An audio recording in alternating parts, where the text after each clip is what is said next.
star chamber matter of it. For if he were 20, Sir John Falstaff should not abuse Robert Shallow, Squire. In the county of Gloucester, just on peace and court. I, Cousin Slender, and Castellorum. I am Richmond too, and just been born at the park. Yes, Fire Lady. If he has a quarter of your coat, there be but 3 skirts for yourself and my simple rejections. But that is all one. If Sir John Falstaff have committed disbarments unto you, I am of the church and will be happy to do my benevolence to make compromises and atonements between you. The council shall bear it. It is a riot. It is not me, the council, here a riot. There is no fear of God in a riot. The council look you shall desire to hear the fear of God, but not to hear a riot. Take your business now. Ha! Oh my life, if I were young again, the sword should end it. It is better that friend is the sword in it. But there is another device in my brain, which pre-adventure brings good discretions with it. There is one Mistress Anne Page, which is daughter to Master George Page, which is pretty virginity. Mrs. Anne Page, she has brown hair and speaks small like a woman. It is that very person for all the world. As just as you will desire 700 pounds of moneys, gold and silver is her grandsire upon his deathbed. God to live for a joyful resurrection. Given to her when she is able to overtake 17 years old. In praying good motions with it, you believe our privils and pavils and desire marriage between Master Slender and Mistress Anne Page. Did her grandsire leave her 700 times? Aye, her father made her a Petra penny. I know dealing with the woman. She has good gifts. 700 pounds of possibilities is good gifts. Well, let us see honest Master Page. Is Falstaff here? Shall I tell you a lie? I do despise the liars, I do despise one that's false, or as I despise one that's not true. The knight Sir John is in there, but I beseech you, be ruled by your well-will. I will keep the door for Master Page. What ho! God bless your house here. Who's there? It's God's blessing on your friend, and Justice Shallow and young Master Slender, who pre-adventure shall tell you another tale as matters grow if you like. I am glad to see your worship well, and I thank you for my venison, Master Shallow. Master Page, I am glad to see you. Much good do in your good heart. I wish your venison better. It was ill killed. How doth that, Mistress Page? Oh, and I thank you always with my heart. Law with my heart. Sir, I thank you. Sir, I thank you, but yea, you know I do. I am glad to see you, good Master Slender. Is Falstaff here? Sir, he is within, and I could do a good office between you. It spoke as Christians ought to speak. He hath wronged me, Master Page. Sir, he doth in some sort confess it. If it be confessed, is it not redressed? Is not that so, Master Page? He hath wronged me. Believe me, at a word he hath. Robert Shallow, Esquire, say anything is wrong. Here comes Sir John. Now, Master Shallow, you'll complain of me to the king? Not you. Not you have beaten my men, killed my deer, and broken open my lodge. Oh, but not kissed your keeper's daughter. Up here, this shall be answered. I will answer it straight. I have done all this. That is now answered. The council shall know this. 'Twere better for you if it were known in council. You'll be laughed at. Talk of verbal, Sir John. Good words. Good words. Good cabbage. Slender, I broke your head. What matter have you against me? Marriage, sir. I have man my hand against you and against your coney cats and rascals. Barred off name and pistol. You bambering cheat! I it is no matter. Now, Mustafa! I it is no matter. Slice, I say! Googa, slice! That's my humor! Pistol! Ears with ears. The devil on his tongue. What price is this, eh, ears with ears? Why, this is out my Tyson's. Pistol? Did you pick Master Slender's place? I buy this glove to keep, or I might never come in mine no great chamber again else. That cost me 2 shillings and 2 pence by these gloves. Is this true, Pistol? No, it is false, but it is a peg purse. Ha! Thou mounted foreigner. Sir John and Mastermind, I can that challenge of this Latin bilbo. Word of denial on my lips here. Word of denial. Froth and scump, thou liest. By this glove then, 'twas he. Be advised, sir, cast good humors, for I shall say, shut your trap with you if you run the nut hook's humor on me, and that's the very note of it. By this hat then, he with the red face hat. For though I cannot remember which year you may be drunk, I have altogether not an ass. What say you, Scarlet and John? Why, sir, for my part, I'd say the gentleman had drunk himself out of his 5 sentences.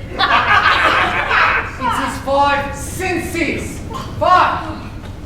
What the ignorance is. And being pissed, sir, was, as they say, cashiered, and so conclusions the career.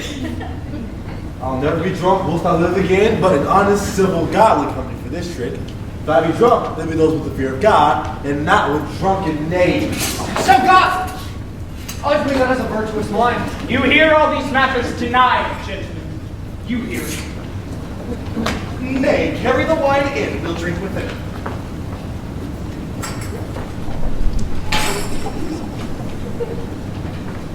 Heavens, this is Mr. Van. How now, Mistress Ford? Mistress Ford, by my troth, you are very well met. By your leave, good mistress. Wife, bid these gentlemen welcome. Come, we shall all have a venison pasty tonight. Come, gentlemen, I hope we shall drink down all unkind.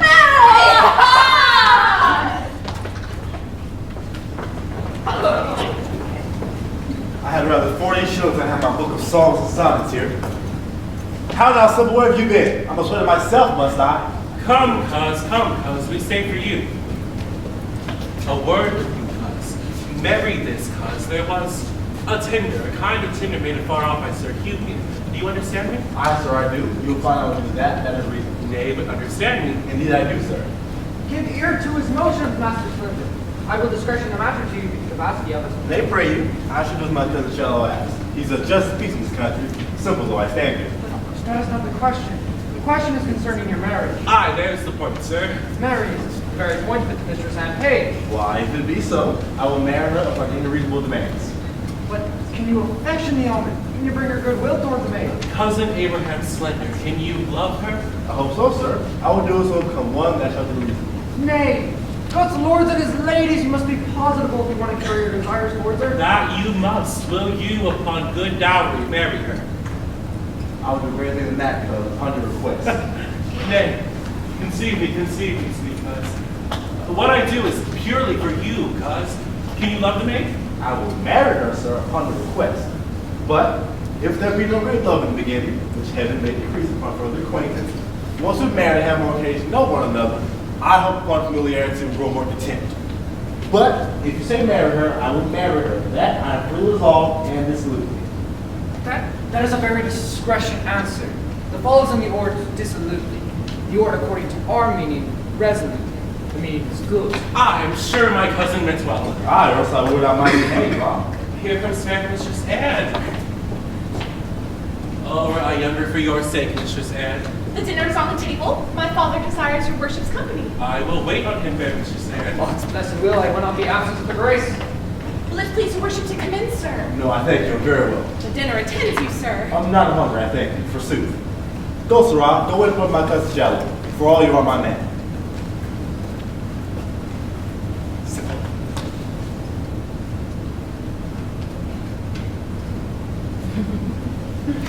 A just beast may sometimes be beholden to his friend for a man. Have but 3 men and a boy still, to my mother be dead. But what though? I still look like a poor gentleman boy. I may not go in without your worship. They will not sit till you come. I will leave nothing. I will thank you as much as though I did. I pray you, sir. Walk in. I'd rather walk here, I thank you. I bruised my shin the other day while playing at sword and dagger and master of fence. He hot my shin and by my trough, I have by till not eat since. Why do your dogs bark so? Be there a bear in the town? I think there are, sir. I've heard them talked of. Well, I enjoy the sport well, but I soon quarrel as any man in England. You are afraid you see the bear who's are you not? Aye, indeed, sir. Well, that's a mean drink to me now. I've seen sacrifices about 20 times I've taken by the shame, but the women so shriek at that past, because women are indeed such ill-favored things. Come, gentle Master Slender, come, we stay for you. No, very well, sir, I thank you. Oh, by cock and pie, sir, you shall not choose. Come, come. I pray you, lead the way. Come on, sir. Mrs. Anne, yourself shall go first. Not I, sir. Pray you, keep on. I'll rather be more manly than troublesome. You do yourself wrong indeed, Locke.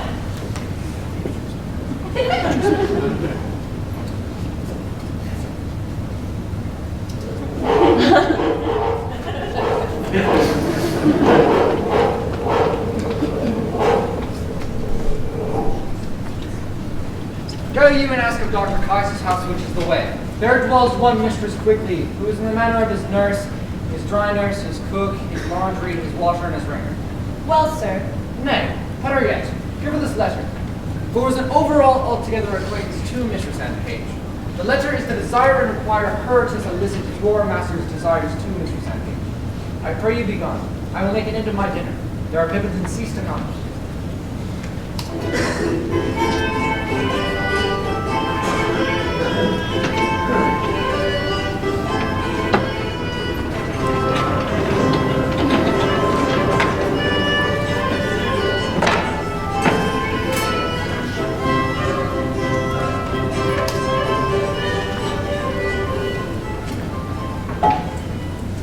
Mine host of the Garter.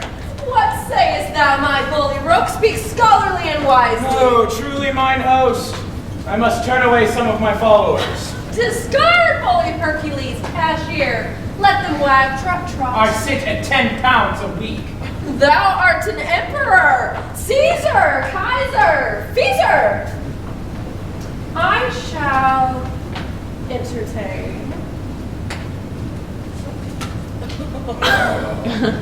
Bardolph. He shall draw.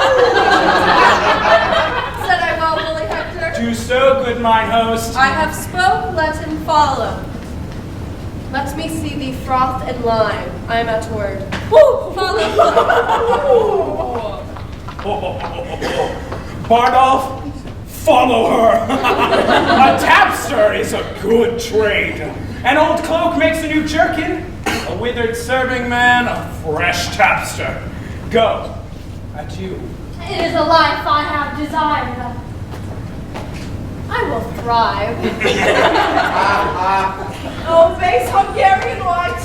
What's that the spigot's wheel? He was gotten in drink, is the humor not conceited? I'm glad I am so acquit of this tinderbox. His thefts were too open. His filching was like an unskillful singer. He kept not time. The good humor is to steal at a minute's rest. Convey, the wise call it steal. A fit for the phrase. Well, sirs, I am almost out at heels. Why, then let's kibes ensue. There is no remedy.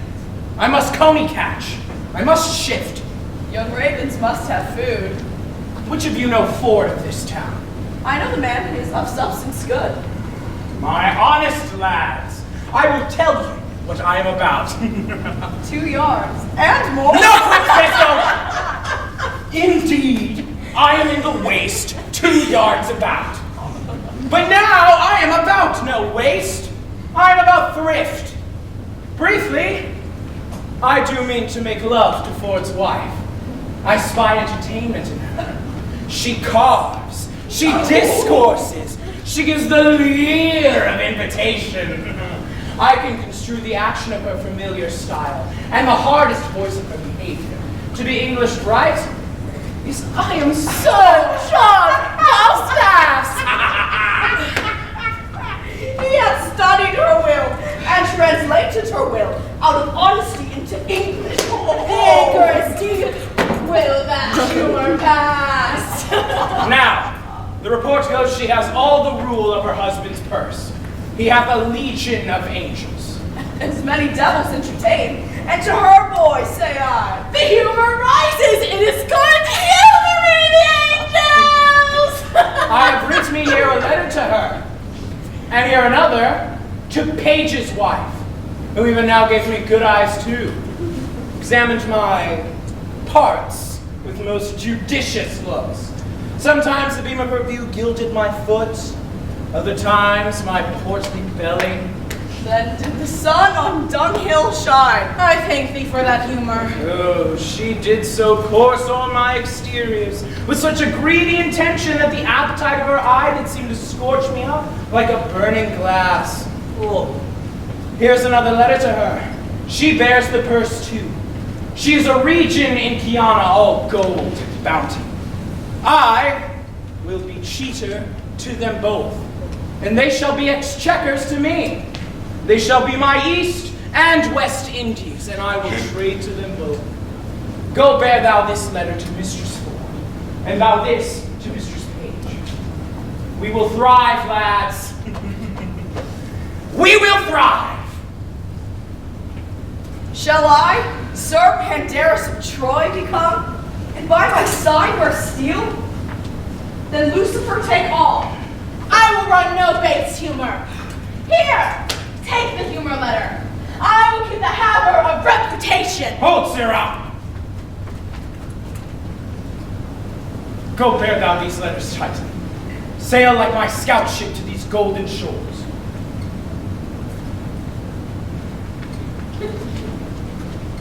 Rogues hence! All barks! Vanish like hailstones, go! Falstaff will learn the humor of the age. French thrift, you rogues. Myself and skirted page.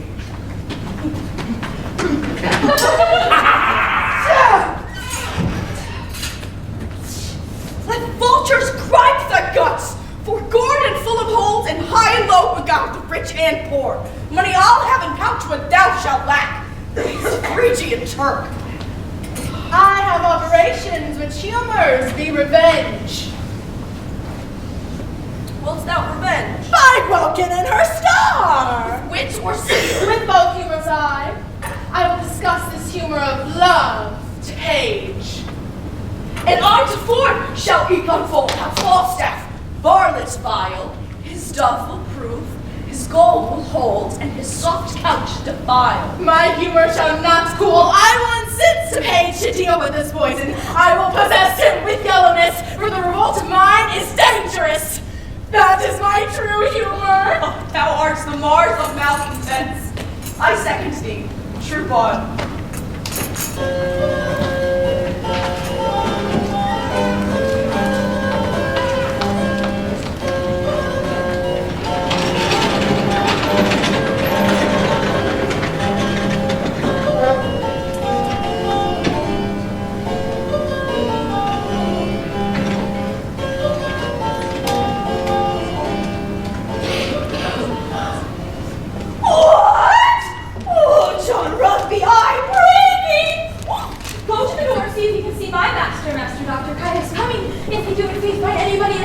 There'll be an old abusing of God's patience and the King's English. I'll go watch.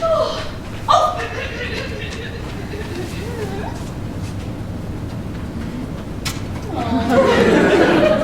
An honest, willing, kind fellow as ever servant shall come and house withal.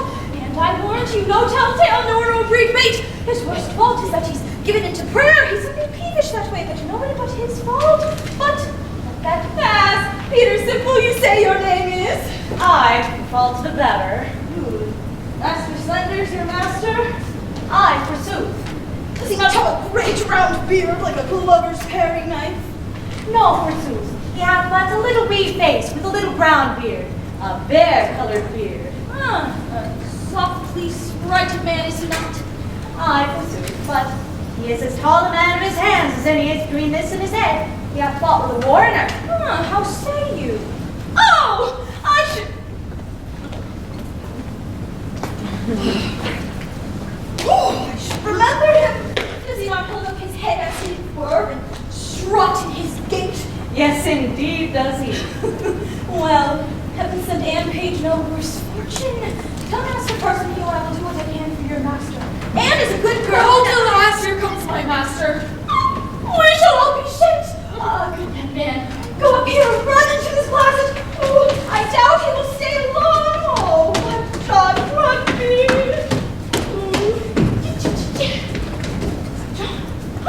I say, go, John. Go inquire for my master. I doubt she be not well, but he not come home. Oh, and down I come.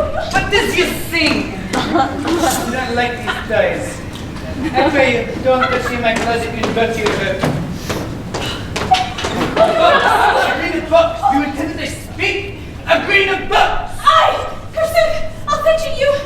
Go on without he not go himself. Were he found the young man here, he'd be horn mad. Frère, ma pas été couché. Je m'en bats la queue. Les grands effets.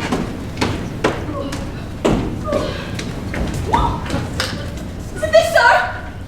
Ah oui, mets-le mon pocket. Oh. Dépêche!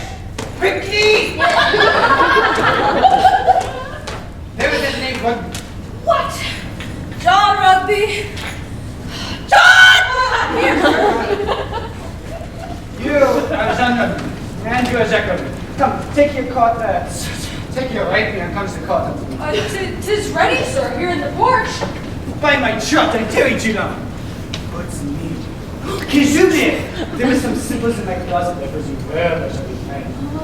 Why me? He'll find the young man here. Happy man. Oh.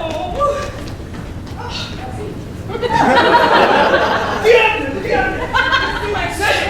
Meeting, go on! Look, meeting! Therefore shall I be contented! Oh, God! The young man is an honest man! There is no honest man coming back like that! He come out of there and parson you! I don't desire... Oh, peace I pray you! Peace and yatta! The desire of this honest gentlewoman, your maid, to speak good word to Mr. Sandwich, Whoa! answer, in the way of marriage. This is all indeed law. I'll near put my finger in the fire, need not. Sir Hugh, son to you. Rub, bring me some paper. Tell me, you little lad! I'm glad he was so quiet. If he had been thoroughly moved, you would have heard him so loud and so melancholy. But notwithstanding, man, I'll do you what good I can for your master. For the very yea of the no is the French doctor. My master, I may call him my master. Look you, for I keep his house, and I wash, read, bake, brew, scour, dress, meet him, drink, I make the beds, and do all myself. A charge to put under one body's hand. Are you obliged to that? You shall find it a great charge to be up early and down late, but notwithstanding, to tell you in your ear, I'll have no words of it. My master is in love with Mistress Anne, but notwithstanding that, I know Anne's mind, but that's neither here nor there. You second neck! Give it a steady 6 times. But get out of the challenge!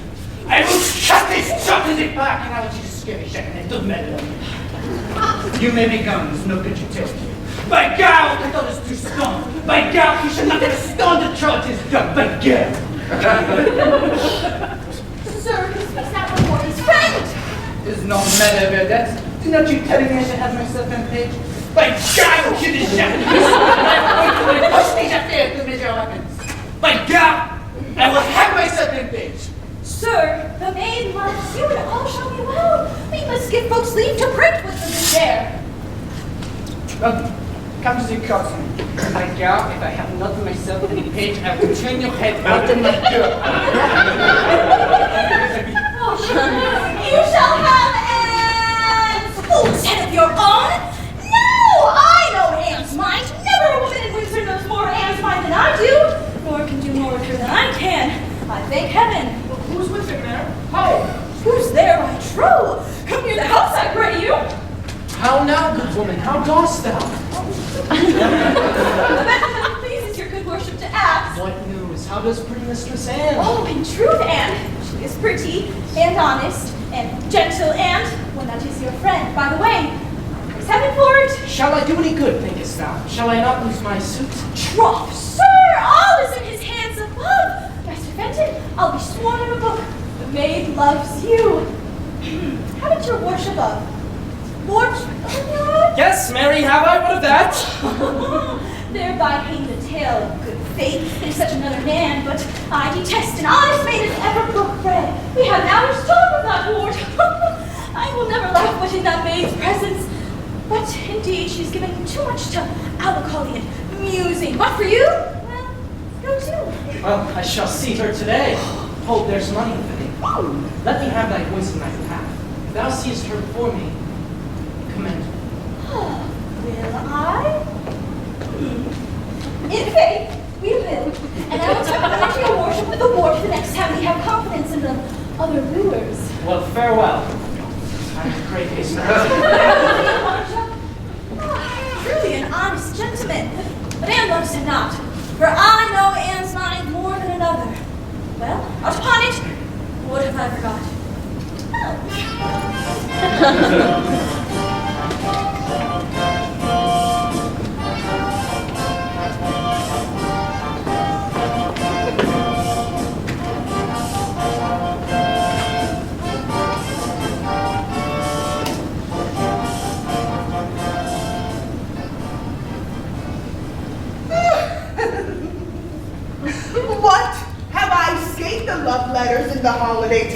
my beauty, and am I now a subject for them? Let me see.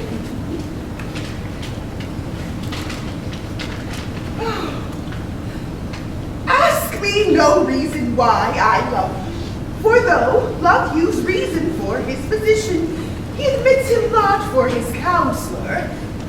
You are not young. No more am I. Go to then. Oh, you are merry, and so am I. Then there's more sympathy. You love sack, and so do I. Would you desire any better sympathy? Let it suffice thee, Mistress Page. At least if a soldier's love can suffice. I will not say pity me, 'tis not a soldier-like phrase, but I say love me, buy me. Oh, thine own true knight, by day or night, or any kind of light, with all his might for thee to fight. John Falstaff! Oh, what a harry of Jewry this is! Oh, wicked world! One that is 1/9 more to pieces, with age to show himself a young gallant. Oh, what an unweighed behavior hath this Plymouth drunkard picket out of the devil's name, out of my conversation, that he dares in this manner assay me. Why, he had not been thrice in my company. What should I say to him? Well, I was then frugal of my mirth. Oh, heaven forgive me. I will exhibit a bill in the Parliament of the putting down of men. How shall I be revenged on him? For revenged I will be, as sure as his guts are made of puddings. Mistress Page! Trust me, I was coming to your house. And trust me, I was coming to you. You look very ill. Oh, woman, give me some counsel. What is the matter, woman? Woman, if it were not for one trifling respect, I could come to such honor. Hang the trifles, dispense with honors. What is it? If I would but go to hell for an eternal moment or so, I could be knighted. What? Thou liest. Sir Alice Ford, these knights will hack, but thou shalt not alter the article of thy gentry. We burn daylight here, read. Oh, perceive how I might be knighted. I shall think the worst of fat men, as long as I have an eye to make difference in men's liking. A tempest I trow through this whale, with so many tons of oil in his belly, ashore at Windsor. How shall I be revenged on him? I think the best way were to entertain him with hope until the wicked fires of lust did melt him in his own grease. Did you ever hear the like? Let her, Ford, let her! But that the name of Page and Ford differs. To thy great comfort in this mystery of ill opinions, here is a twin brother of thy letter, but let thine inherit first, for I protest I never shall. Oh, I warrant he hath 1,000 of these letters, pricked with blank spaces for different names. Sure, more. And these are of the 2nd edition. Oh, he will print these out of doubt, for he cares not what he puts into the press when he will put us to. I would rather be a giantess and lie under Mount Pelion. Well, I will find you 20 lascivious turtle-doves ere one chaste man. Why, this is the very same, the very hand, the very words. What doth he think of us? Nay, it makes me almost ready to wrangle with mine own honesty. I'll entertain myself with one that I am not acquainted withal. For sure, unless he knows some strain in me that I not know myself, why, he would have never boarded me this fury. Boarding, call you it. I'll be sure to keep him above deck. And so will I if he tries to come under my hatchet. I'm never to see again. Let's be revenged on him. Let's appoint him a meeting. Give him a show of comfort in his own suit. And lead him on with fine fated delay. Till we have calmed all his horses to mine hostess of the garden. Nay, I'll consent to act any villainy against him that may not sully the chariness of our honesty. But my husband saw this letter. It would give eternal food to his jealousy. Why, look, here he comes. And my good man, too. He is as far from jealousy as I am from giving him cause, which I hope is an unmeasurable distance. You are the happier woman. Come, let's consult together against this greasy night. Come hither. Well, I hope it be not so. Hope is a cruel dog in some affairs. Sir John affects thy wife. Why, sir, my wife is not young. Who's both young and old, both rich and poor. One with another Ford. He loves the gallimathery. Ford, perpend. Love my wife? Live or burning hot. Prevent or go thou like surrocation he with ringwood at thy heels. Oh, odious is the name. What name, sir? The horn, I say. Farewell. Take heed. Have open eye. Thieves 2 foot by night. Take heed ere summer comes or cuckoo birds do sing. Await Sir Corporal Nim. Believe it, page. He speaks sense. I will be patient. I will find out this. And this is true. I like not the humor of mine.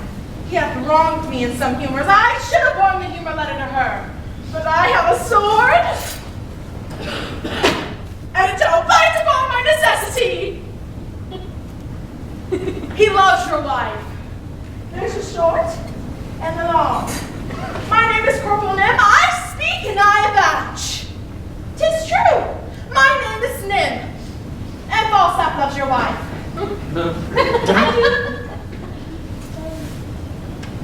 I like not the humor of bread and cheese. And there's the humor of it. Adieu. The humor of it? Quotha, here's a fellow who frights English out of his wits. I will seek out Falstaff. I've never heard such drolling, affecting rogue. If I do find it I well. would not believe such a liar, but the priest of the town did commend him for a true man. Was a good, sensible fellow. Wow. How now, man?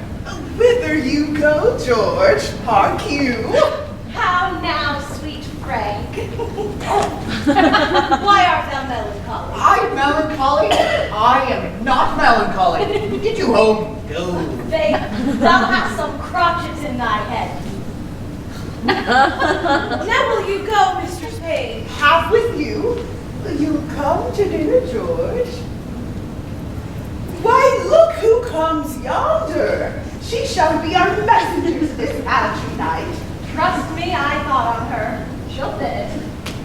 You are come to see my daughter, Anne. I pursue it, and I pray help us, good Mistress Anne. Go in with us and see. We'll have an hour's talk with you.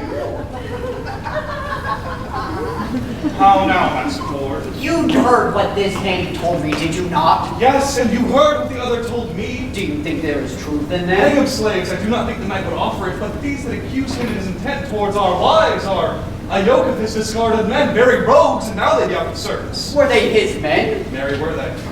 Well, they could never the better for that. Does he lie at the garter? Aye, Mary, does he? If he should intend this voyage towards my wife, I will turn her loose. And when he receives more than sharp words, let it lie on my head. I do not misdoubt my wife, but I would be loath to turn them together. A man may be too confident. I would have nothing lie on my head. I cannot be thus satisfied. Look where my ranting host of the garter comes. There is either liquor in her pate or money in her purse when she comes so merrily.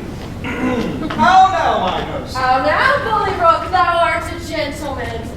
Cavalier of justice, I said. I follow mine host, I follow. Good evening, 20 good Master Page. Master Page, will you go with us? We have sport in hand. Tell him, Bullyrook, tell him, Cavalier. Sir, there was a phrase we fought between Sir Hugh the Welsh priest and Caius the French doctor. Good mine host of the garter, a word with you. What sayest thou, my Bullyrook? Will you go with us to behold it? My very host hath had the measuring of their weapons, and I believe hath appointed them in contrary places, for believe me, and here the parson is no jester. Hark, I shall tell you what our sports shall be. Hast thou no suit against my knight, my guest Cavalier? Oh, none, I protest. But I'll give you a bundle of burnt sack to give me recourse to it, and tell him my name is Brooke, only for a jest. My hand, Bullyrook, thou shalt have egress and regress. Said I well? And thy name shall be Brooke.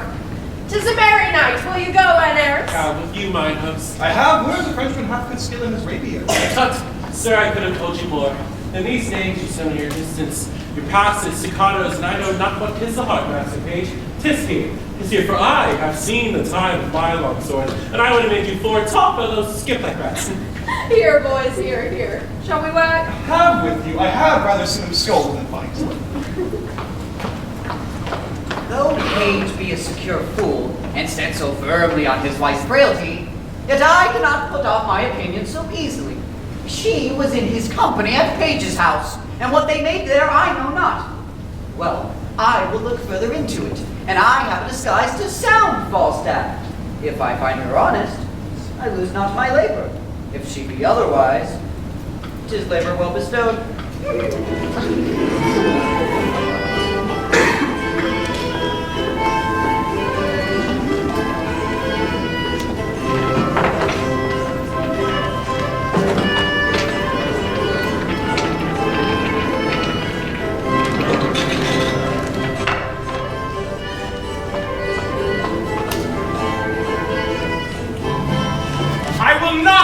A penny. Why, the world's mine oyster, which I with sword will open. Not a penny.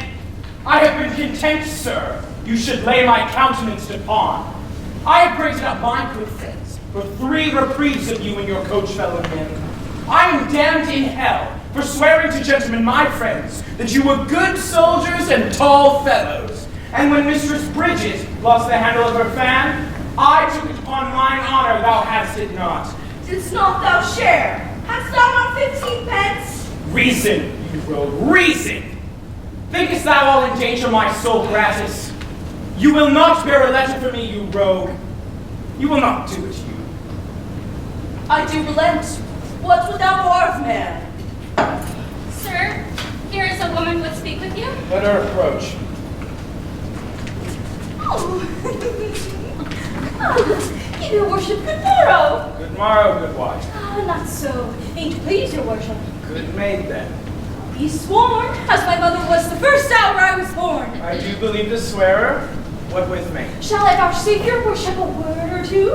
2,000, fair woman, and I will vouchsafe thee the hearing. Sir, there's one Mistress Ford. I pray, come a little nearer this way. I myself dwell with Master Dr. Collins. Well on, our Mistress Ford, you say.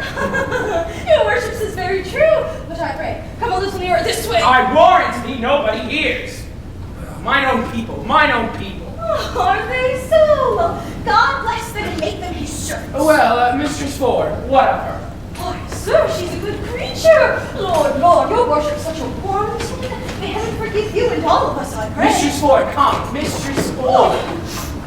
Mary, sir, this is the short and long of it. You have brought her to such a canaries, as 'tis wonderful. The best courtier of them all, the court lady of Windsor, could never have brought her to such canaries. But yet, there has been knights and lords and gentlemen with their coaches, I warrant you. Coach after coach, letter after letter, gift after gift, smelling so sweetly, all musk and Russian wings. And I warrant you, in silk and gold, and such elegant terms, and such wines and sugars, are the best and the fairest that could have won any woman's heart. But yet, cannot give an eye wink of her. I have myself given 20 angels to me this morning, but I defy all angels, as they say, in the way of honesty. Oh, but yet they cannot get her to sit on the cup with the proudest of them all. But yet there has been earls, nay, which is more, pensioners. But I warrant you, all is one with her. But what says she to me? Be brief, my good she Mercury. Mary, sir, she hath received your letter, which she thanks you 1,000 times for, and she gives you to notify that her husband will be absent from home between 10 and 11. 10 and 11. Aye, forsooth, and then you may come and see the picture. She says you know of her. Master Ford, her husband, will be from home. Oh, alas, the sweet woman leads such an ill life with him. He's a very jealous man. She leads such a troubled life with him. Hard. 10 and 11. Woman, commend me to her. I will not fail her. Why, you say well, but I have another messenger to your worship. Mistress Page, have your hearty commendations to you too, and let me tell you in your ear. She's as virtuous as my civil life, and when I tell you that when we see not morning or evening prayer, as any is in Windsor, who would be the other. And she begged me to tell your worship that her husband is seldom from home, but I never knew a woman so dote upon a man. Truly, I think you have charms? Ah, yes, in truth. Oh, not I assure thee. Setting aside the attractions of my, good parts aside, I have no other charms. Well, that's not your heart for it. Oh, but I pray thee, tell me this. Has Ford's wife and Page's wife acquainted each other how they love me? Oh, that were a jest indeed. They have not so little grace, I hope. That were a trick indeed. But yet, Mistress Page would desire you to send her your little page of all loves. Her husband has such a marvelous affection to the little page, and truly, Master Page is an honest man. Never a wife in Windsor leads a better life than she does. Do what she will and say what she will. Take all and pay all. Go to bed when she wished and rise when she wished. All is all she wished. Truly, she deserves it. So if there be a kinder woman in Windsor, she is one of them. You must send her your page, no remedy. Why I will. Ooh, nay, but do so, and you, or he may come and go between you both. And in any case, have a name or to say that you may know one another's mind. And the boy need not to understand anything, for 'tis not good that children should know any wickedness. Old folks, as they say, have discretion and know the world. Fare thee well. Commend me to them both.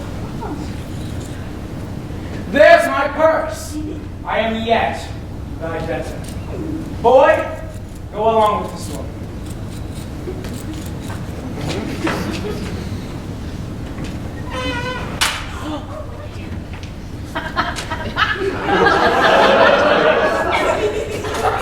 Well, this news distracts me. This punk is one of Cupid's carriers. Clap on more sails, up with your fights, pursue. She is my prize. We're ocean welcome all. Sayest thou so, old Jack? Go thy ways. I'll make more of thy old body than I have done. Will they yet look after thee? Wilt thou, after the expense of so much money, be now a gainer? Oh, good body, I thank thee. Let them say it is grossly done, so it be fairly done. No matter. Sir John, there's one Master Brooke below who fain speak with you, and be acquainted with you, and hath brought your worship some morning draught of sack. Brooke is his name. Aye, sir. Call him in. Such brooks are welcome to me that o'erflow such liquor. Mistress Ford and Mistress Page, have I encompassed you? Yeah! Oh, well, bless you, sir. And you, sir, would you speak with me? Well, I make bold to press with so little preparation upon you. Oh, you're welcome. What's your will? Give us leave, drawer. Sir, I am a gentleman who have spent much. My name is Brooke. Oh, good Master Brooke, I desire more acquaintance of you. Oh, good Sir John, something hath emboldened me to this unseasoned intrusion. For they say, if money go before, always do lie open. Money is a good soldier, sir. And we'll on. Oh, trough, and I have a bag of money here that troubles me. Oh. If you will help to bear it, Sir John, take all, or half, for easing me of the carriage. Well, sir, I know not how I deserve to be your porter. I will tell you, sir, if you give me the hearing. Speak, good Master Brooke. I shall be glad to be your servant. Sir, I hear you are a scholar. I will be brief. I shall discover a thing to you wherein I must very much lay open mine own imperfections. But, good Sir John, as you have one eye upon my follies, as you hear them unfolded, run another into the register of your own, that I may pass with a reproof the easier. See you yourself know how easy it is to be such an offender. Oh, very well, sir. Proceed. There is a gentlewoman in this town. Her husband's name is Ford. Well, sir. I have long loved her, and I protest to you, bestowed much on her. Followed her with a doting observance, engrossed opportunities to meet her, feed every slight occasion that could but narrowly give me sight of her.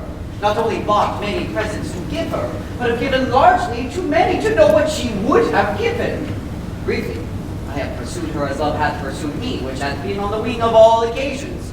But whatsoever I have merited, I free my mind with my needs reward, I am sure that I have received none, unless experience be a jewel that I have purchased at an infinite rate, and hath taught me to say this. Love, like a shadow flies when substance love pursues, pursuing that flies, and flying what pursues. Have you received no promise of satisfaction at her hands? Never. Have you importuned her to such an effect? Never. Of what quality was your love then? Like a fair house built on another man's ground, where I have lost my edifice by mistaking the place where I erected it. To what purpose have you unfolded this to me? When I have told you that, I have told you all. Some say she appear honest to me, yet in other places she enlargeth her words so far that there is shrewd construction made of her. Now, Sir John, here's all of my purpose. You are a gentleman of excellent breeding, admirable discourse, of great admittance, authentic in your place in person, generally allowed for your many warlike, courtlike, and learned professions. No, sir. Believe it, for you know it. Here, here's money. Spend it. Spend it. Spend more. Spend all that I have. Only give me so much of your time in exchange of it. To lay an amiable siege to the honesty of this sword's wife. Use your art of wooing. Win her consent to you. If any man may as soon as any. Would it apply well to the behemocy of your affection that I should win what you would enjoy? Methinks you prescribe to yourself very preposterously. Oh, understand my drift. She dwells so securely on the excellency of her honor that the folly of my soul dares not present itself. She is too right to be looked against. Now, could I come to her with some detection at my hand, I could then drive her from the word of her purity, her marriage vow, and 1,000 other her defenses, which are now too strongly embattled against me. What say you to it, Sir John? Master Brooke, I will first make bold with your money. Next, give me your hand. And last, as I am a gentleman, you shall, if you will, enjoy Ford's wife. Oh, bless you, sir! I say you shall. Want no money, Sir John, you shall want none. Want no Mistress Ford, Master Brooke, you shall want none. I shall tell you, I shall be with her, Master Brooke, by her own accord. Even as you came into me, her assistant or go-between parted from me. I say I shall be with her between 10 and 11, for at that time the jealous, rascally knave her husband will be forth. Come you to me this afternoon, you shall know how I speak. Oh, I am blessed in your acquaintance. Do you know Ford, sir? Hang him, poor cuckoldly knave! Oh, I know him not. Yet I wrong him to call him poor. For they say the jealous, wittly knave hath masses of money. For the which his wife seems to be very well favored. I will use her as the key to the cuckoldly rogue's coffer, and there's my harvest call. I would you knew Ford, sir, you would avoid him if you saw him. Hang him, mechanical salt butter rogue! I will stare him out of his face. I will awe him with my cudgel. It shall hang like a meteor or cuckold's orb. Master Brooke, thou shalt know I will predominate over the peasant, and thou shalt lie with his wife. Come you to me soon at night, Ford's a knave, and I will aggravate his style. Thou, Master Brooke, shalt know him for knave and cuckold.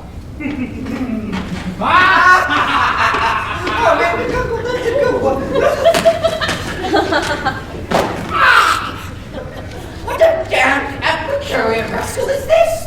My heart is ready to crack with impatience. Who says this is improvident jealousy? My wife hath sent for him. The hour is fixed. The match is made. Would any man have thought this? Oh, you see the hell of having a false woman? My bed shall be abused. My coffers ransacked. My reputation non-act. And I shall not only receive this villainous wrong, but stand under him in the abominable terms, and by him that does me this wrong. Terms, names. Lucifer sounds well. Barbison.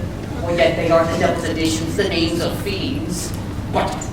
Cuckold? Oh! Cuckold! Cuckold! The devil himself hath gotten up such a name? Page is an ass. A secure ass. He will trust his wife. He will not be jealous. I would rather trust a Fleming with my butter, Parson Hugh the Welshman with my cheese, an Irishman with my whiskey bottle, or a thief to walk my ambling gilding than my wife with herself. Then she plots, then she ruminates, then she devises. What they think in their hearts they will affect. They will break their hearts, but they will affect. God be praised for my jealousy. 11 o'clock the hour. I will prevent this. Detect Falstaff, be revenged on my wife, and laugh at Page. I will allow it. Better 3 hours too soon than a minute too late. Oh, fine. Cuckold. Cuckold!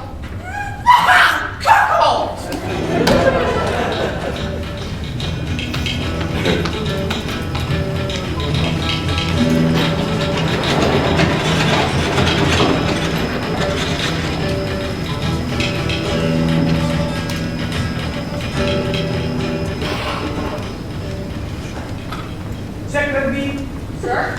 what is it, It is past the hour, sir, that Sir Hugh promised to meet. By God, he has saved his soul that he has not come. He has praised people that he has not come. By God, he is dead already if he come. He is wise, sir. He knew your worship would kill him if he came. By God, the hand is not dead. So I can kill him. Take your rapier, Jack. I will show you how to kill him. Alas, sir, I cannot offend. Then take your rapier. Prepare your company. Bless me, bully doctor. Say you, Master Dr. Kayas. Now, good Master Doctor. Give you good morals, sir. What be are you, 1, 2, 3, 4, come go.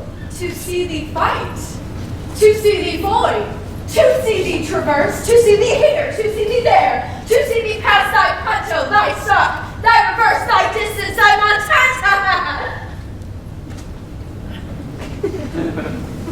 Is he dead, holy still? Is he dead? By God, he is the coward Jacques Priest of the world. He is not shot his face. I pray, there have been as the music 6 or 7, 2, 3 hours.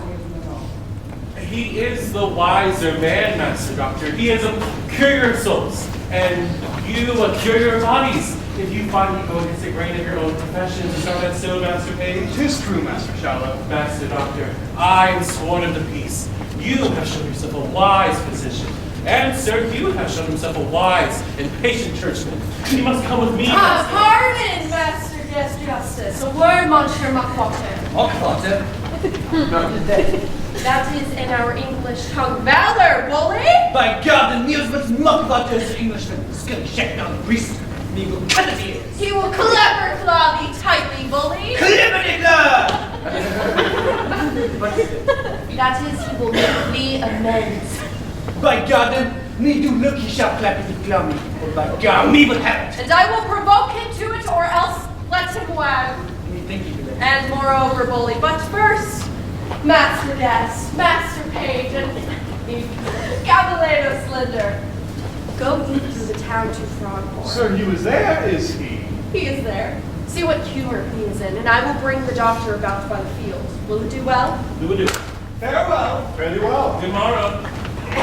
By God, I will kill this Jacques Priest, for he speak a Jacques and Page. Let him die. Sheathe thy impatience. Throw cold water on thy collar. Go about the fields with me through Frogmore. I will take thee where Mistress Anne Page is at the farmhouse of feasting, and thou shalt woo her. Said I will? By God, you think of that. By God, we love you.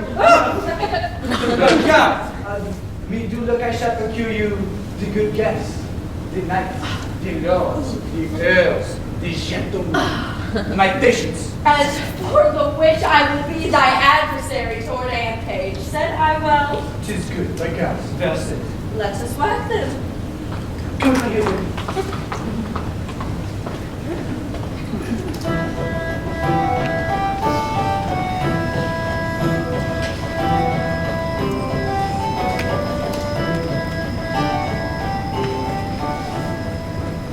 Very good, Master Slender, and serving man. I'm Friend Simple by your name. Which way have you asked the Master Kaiser's house, who calls himself the Doctor of Physic? Very, sir. Any ward, the park ward, every way. Old Wind way and every way but the town way. I'm most vehemently ask you to also look that way. I will, sir. Bless my soul. How full of colors I am. And trembling of mind. I shall be glad if you have perceived me. How melancholy I am. I will not consider as bad as native coxswain when I have good opportunities for the orc. Bless my soul. Two shallow rivers, two small. Melodious birds sing madrigals. Yonder he is coming this way, Sir Hugh. He's welcome. Ever prosper the right. For what then is I? No weapons, sir.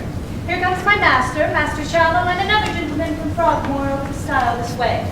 I pray you, give me my gown or else keep it in your arms. How now, Master Parson? Good morrow, good Sir Hugh. He began to rub his ice in a coat suited from his book, and it is wonderful. Ah, sweet Anne Page. Save you, good Sir Hugh. Bless you from his mercy sake, all of you. What the sword and the word? Do you study them both, Master Parson? And youthful still in your Doubleton hose this raw climatic day. There are reasons and causes for it. Sir, we have come to do a good office for you, Master Parson. Very well. What is it? Yonder is a most revered gentleman who, belike having received wrong by some person, is a most odd with his own patience and gravity that ever you saw. I never met a man of his place, proudly and learning so hard of his own respect. What is it? I believe you know of him. Master Dr. Caius, the renowned French physician. God's will and his passion in my art. I believe he would tell me a mess of porridge. Why? He has no more knowledge in Hippocrates than Galen. And he's a knave besides, a cowardly knave one would be acquainted with. I warrant you, he's the man should fight. Oh, sweet Anne Page. And it appears so by his weapons. Keep them asunder. Here comes Dr. Nay, Parson. Master Parson, keep in your wit. Keep in your weapon, Master Doctor. Discard them and let them question. Let them keep their lips holeless in their guarding. I pray you. Let me speak a word at your ear. Therefore you not admit to me. I pray you, use your patience in good time. By God, you ain't coming, Shakespeare, son it! By God's hand.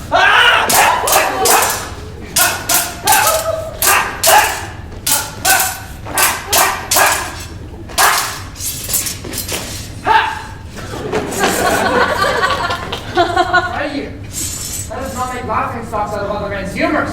I desire you in friendship, and I will one way or another make you amends. Oh, look at face, huh? I will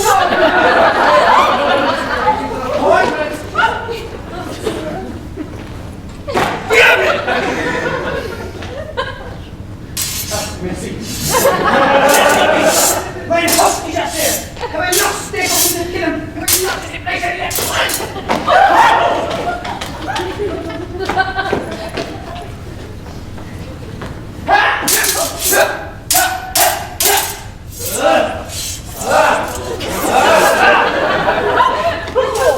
Sir Hugh. As I am a Christian soul, I love you. This is the place I did appoint. I shall be judged with my mind as to the garden. Peace I say, Gaul and Gaul, French and Welsh soldier. You underestimate my power. Don't try it.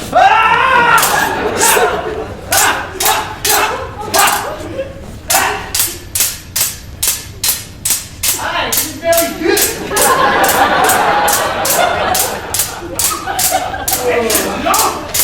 Peace I say! Hear mine, hosts of the garter. Am I politic? Am I subtle? Am I Machiavel? Shall I lose my doctor? No. He gives me potions and the motion. Shall I lose my person? My trees, my Sir Hugh? No. He gives me the proverbs and the no-verbs. Give me thy hand, frustrated. So, give me thy hand, celestial. So, boys of heart, I have deceived you. I have directed you to wrong places. Your skin is whole, your hearts are mighty, and let burnt sack be the issue. Come, lay their swords upon. Follow, lads of peace. Follow, follow. Trust me, Evangelist. Follow, Vincent, follow. sweet Aunt Peggy. Ha! You have to see that! You have made a son of a son! She has made us her blotting stock. I desire you that we may be friends. Let us know our praying together, to be revenged on the same scowl, scurvy, cogging companion, the house of the garter. By God, with all my heart, mwah, mwah, mwah. She has promised to give you as a bitch. Well, I will smite her noddles. Pray you, follow.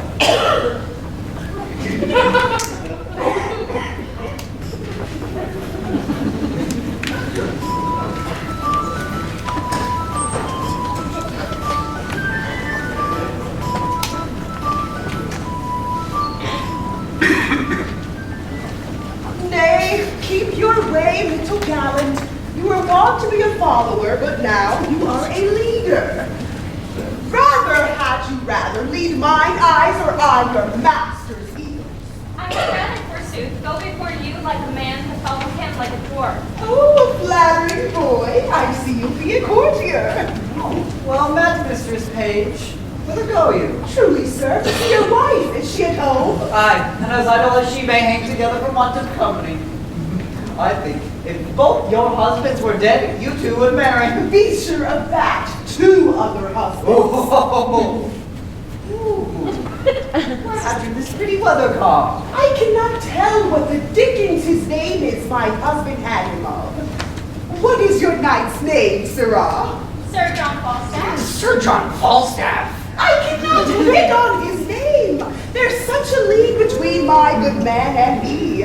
Is your wife at home indeed? Indeed she is. By your leave, sir. I am sick till I see her. Has Page any brains? Has he any eyes? Has he any thinking? Well, sure they sleep. You have no use of them. Why, this boy will carry a letter 20 miles as easily as a cannon will shoot point blank 12 sword. He beats it out his wife's inclinations. He gives him full emotion and advantage. And now she's going to my wife, and Falstaff's boy with her. A man may hear this shower sing in the wind, and Falstaff's boy with her. Ooh, good plots they are laid, and our revolted wives share damnation together. Well then, I will take him, then torture my wife, pluck the borrowed veil of modesty from the so singing Mistress Page, divulge Page himself for a secure and willful cuckold, and to these violent proceedings all my neighbors shall cry nay. The clock gives me my cue, and my assurance bids me search. There I shall find Falstaff. I should be rather praised for this than mocked, for it is as positive as the earth is firm that Falstaff is there. I will go. Well, that Master Boy. How now, Master? Trust me, a good knot. I have good cheer for you, and I pray you all go home with me. I must excuse myself, Master Ford. As must I, sir. We have appointed that I will land, and I will not listen to her the moment that I'll speak of. We have lingered about a match between my cousin Slender and Anne Page for some time now. Tonight we shall have our answer. I hope I have your good will, Father Page. Oh, you have, Master Slender. I stand wholly for you, but... Master Doctor, my wife is for you altogether. I begin. It beats nudity. My nation quickly. Tell me so much. What sayest thou about young Master Fenton? He capers, he dances, he has eyes of youth, he writes verse, he speaks holiday, he smells of April and May. He will carry it, he will carry it. In his buttons, he will carry it. Not by my consent, I promise you. He's of no having. He kept company with the wild prince of coins. He's of too high a region. He knows too much. No, he shall not knit the knot of his fortunes with the finger of my substance. If he take her simply. The wealth I have waits on my consent. My consent goes not that way. I beseech you heartily. Some of you come home with me to dinner. Besides your cheer, you shall have sport. I will show you a monster. You shall go, Master Caius, and so shall you, Master Page, and you, Sir Hugh. Well, fare you well. We shall have the fair wooing of Master Pages. Go home, then, let me. I come in them. Farewell, my hearts. I will to my honest knight Falstaff and drink canary with him. I think I shall drink him pipe wine with him first. I'll make him dance. Will you follow, gentles? Have it,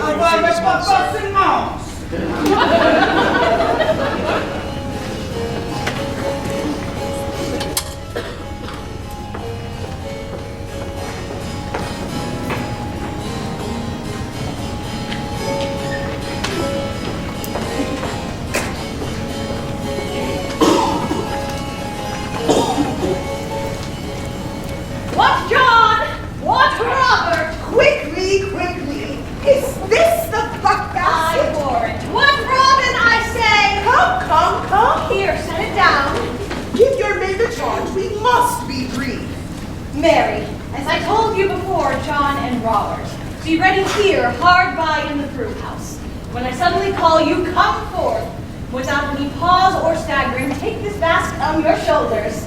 That done, trudge with it in all haste, and carry it among the whistlers in Datchet Mead, and there empty it in the muddy ditch close by the Thames side. You will do it. I have told them over and over they lack no direction. Be gone, come when you're called. Oh, look, here comes little Robin. How now, my eyes musket, what news with you? My master, Sir John, is coming at the back door, Mistress Ford, and requests your company. You little jackalate. Have you been true to us? I be sworn, my master knows not of your being here, and have further to turn me away if I tell you of it. Thou art a good boy. This secrecy of thine shall be a tailor to thee, and shall make thee a new doublet and hose. I'll go hide me. Do so. Go tell thy master I am alone. Mistress Page, remember you your cue. I warrant, if I do not act, hiss me. Go to then. We'll use this unwholesome humidity, this gross watery pumpkin. We'll teach him to know turtles from jays.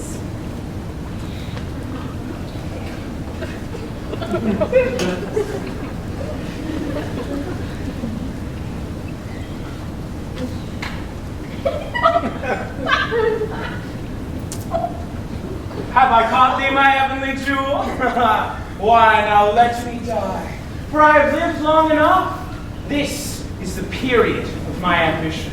Oh, this blessed hour. Oh, sweet Sir John. Mistress Ford, I cannot call, I cannot praise Mistress Ford. Now shall I sin in my wish. I would thy husband were dead. I'd speak it before the best lords. I would make thee my lady. I, your lady, Sir John. Alas, I should be a pitiful lady. Why? Let the court of France show me another. I see how thine eye would emulate the diamond. Thou hast the right arched beauty of the brow that becomes the ship Tyre, the Tyre Valiant, or any Tyre of a nation. A plain kerchief, Sir John. My brows become nothing else, nor that well neither. By the Lord, thou art a tyrant to say so. The firm fixture of thy foot would give an excellent motion to thy gait and a semicircled farthingale. I see what thou wert, if fortune thy foe were not. Nature thy friend. Come, thou canst not hide it. Believe me, there is no such thing in... What made me love thee? Let that not persuade thee there's something extraordinary in thee. Come, I cannot cog and say thou art this and that like a many of these lisping hawthorn buds that come like women in men's apparel and smell of bucklers being simple time. But I love thee, none but thee, and thou deservest it. Do not betray me, sir. I fear you love Mistress Page. Thou mightst as well say I love to walk by the debtor's jail, which is as hateful to me as the reek of the lime kiln.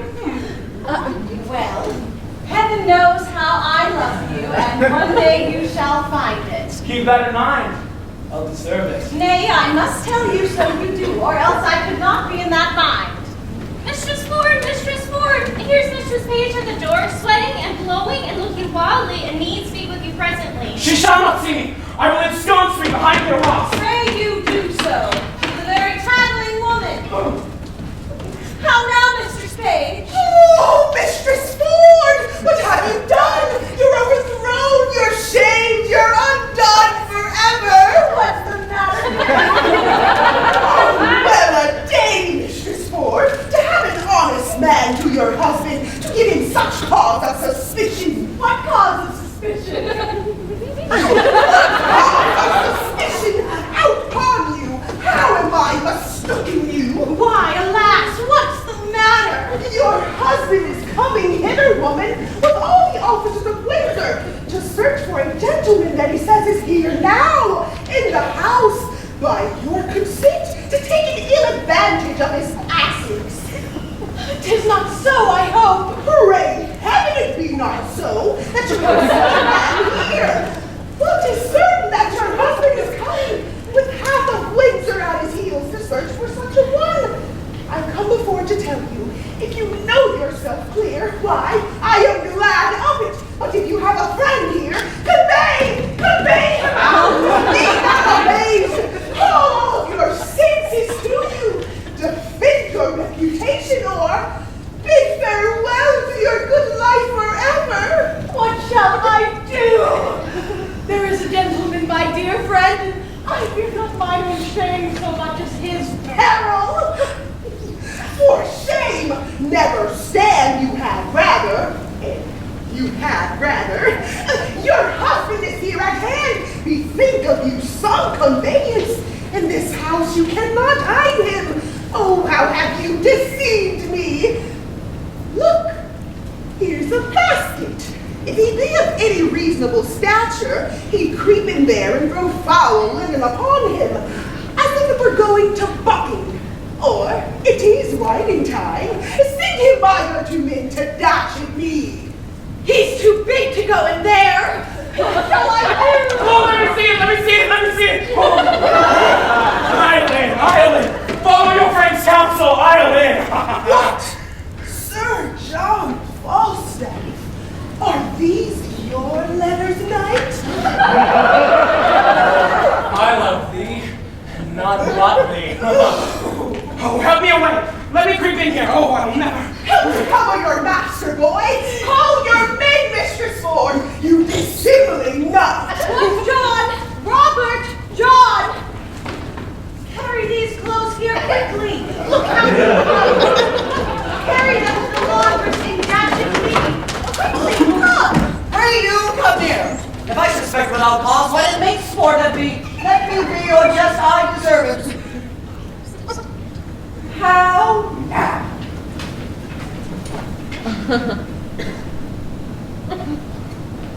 Whither bear you this? To the laundress, forsooth. What have you to do whither they bear it? You were best meddle in buck washing. Buck! I could wash myself of the buck. Buck. I buck. I warrant you, buck. And of the season too it shall appear. Gentlemen, I have three tonight. Oh, you like three? Here. Ascend my chambers, be my keys. Search, seek, find out. I warrant will unkennel the fox. So now, uncake. Good Master Ford, be contented. You wrong yourself too much. True, Master Page. Up, gentlemen. You shall see sport anon. Follow me, gentlemen.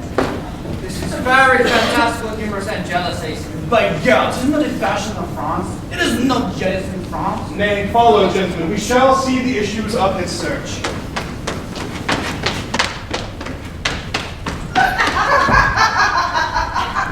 Is there not any double excellency in this? I know not which pleases me better, that my husband is deceived or Sir John. Where is he? Falstaff. Sir John. Falstaff.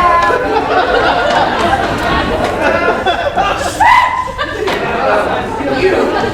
He's over here.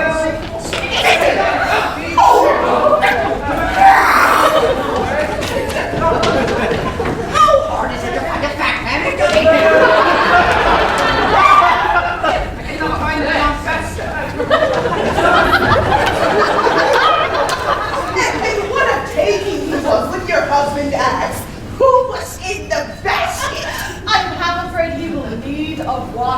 so throwing him into the water will do him a benefit. Hang him, dishonest rascal! I would all of the same strain, wearing the same distress.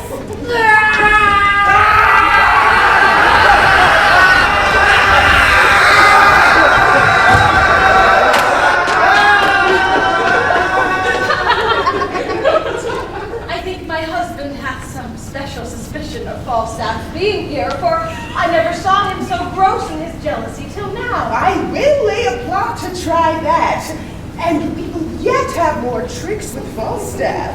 His dissolute disease gives scarce obey this medicine. Shall we send that foolish carrion mistress quickly to him, and excuse his throwing into the water to betray him to another punishment? We will do it. Let them be sent for tomorrow, 8 o'clock, to have a maid. I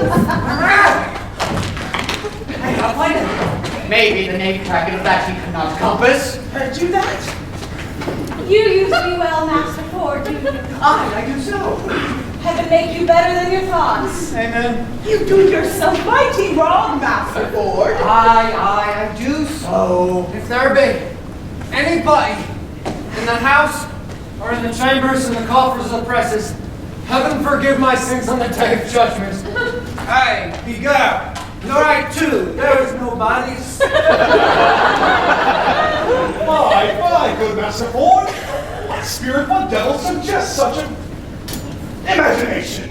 I have not your descent for the whole wealth of Windsor Castle. 'Tis my fault, page. I suffer for it. You suffer for a pot of conscience. Your wife is an honest woman. Hey, begone.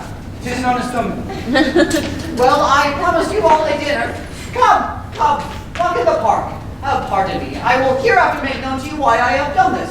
Well, come, wife. Come, Mistress Page. Oh, pardon me.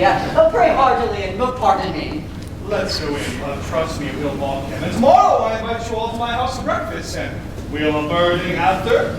Have a fine hawk for the bush, shall it be so? Anything. If there be one, I'm like two in the company. If there be one or two, I shall make it a turn. Pray you, remember tomorrow on the lousy night bonhouse in the garter. 'Tis good. By God, with all my heart. A lousy night to have her gifts and her mockeries. Tomorrow, then? Tonight!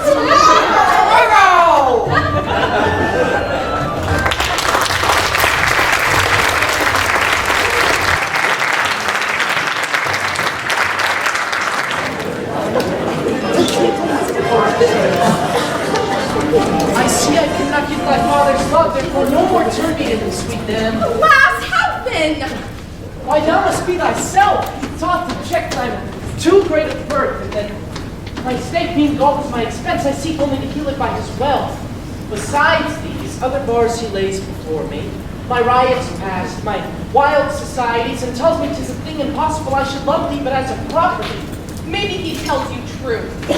No, heaven so speed me in my time to come. Albeit I will confess thy father's will was the first motive that I wooed thee, and yet wooing thee, I found thee of more value than stamps and gold, or sums and sealed cards.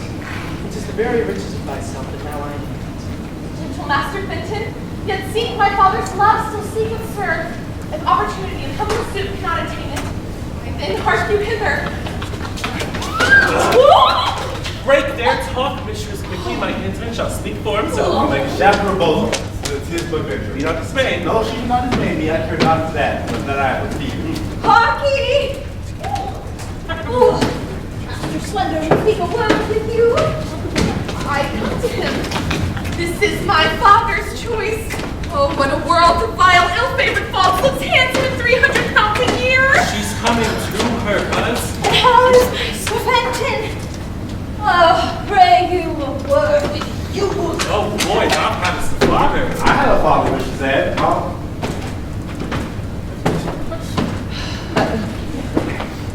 Pray you, uncle. Tell Mrs. Ann the jest. Tell her how my father stole 2 weeks of pin bill. Mistress and my cousin loves you. Aye, that I do. As much I love any woman in Berkshire. He will maintain you like a gentle woman. Aye, that I will. Come under the degree of a squire. He will make you 150 pounds, Georgia. Good Master Shallow, let him move for himself.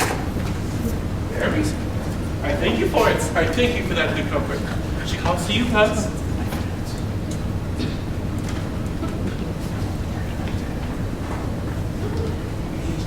I'll leave you. Now, Master Slender, Now, do Mistress Anne. what is your will? My will? God's harlot is a pretty just indeed. I never made my will just yet, I thank heavens. I'm not such a sickly creature, I give heaven praise. I mean, Master Slender, what would you with me? Well, truly, for my own part, I will do little or nothing with you. What you? My uncle and your father hath made motions, and if it be my love, so. If not, happy man be his goal. Take it here, I think you'll better than I can. You may ask your father. Here he comes. Now, good Master Slender. Love him, Dr. Anne. Why, how now? What does Master Fenton give you? Wrong, Mr. Augustus.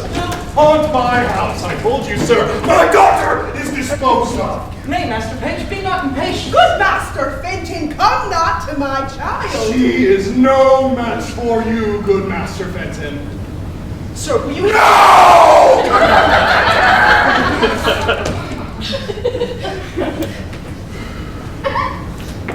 Come, gentle Master Shallow, come, son, slender, and knowing my mind, you wrong me, Master Fenton. Hey!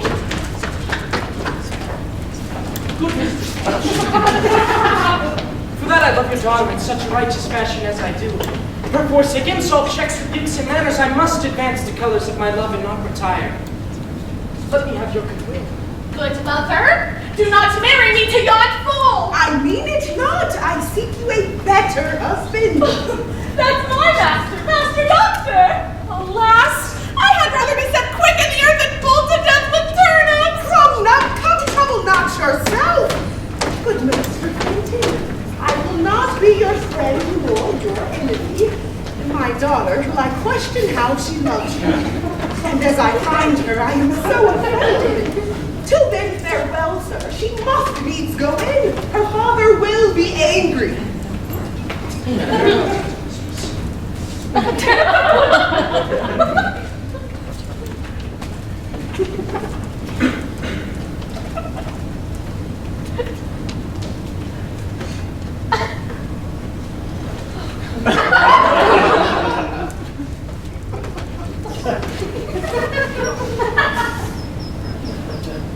Farewell, man.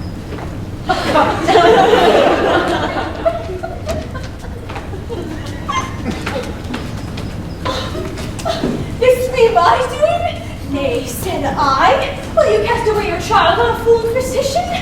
No, Master Fenton, look on. This is my doing. I thank thee. Oh. And I pray thee once tonight, give my sweet man this ring. Here's for thine heads.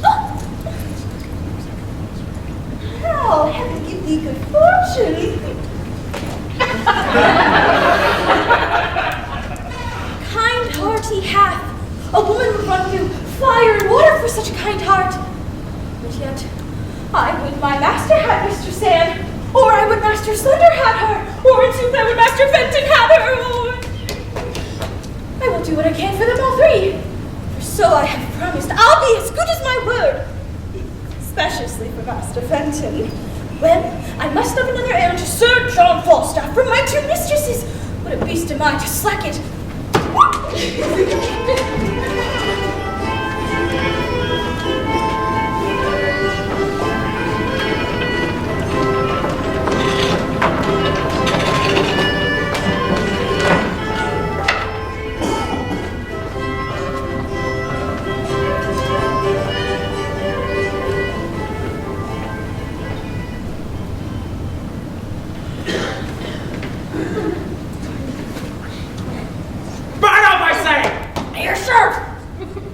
Me a quart of sack.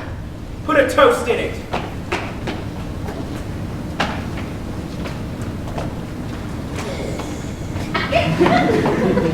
Have I lived to be carried in a basket like a barrow of butcher's offal and to be thrown into the Thames?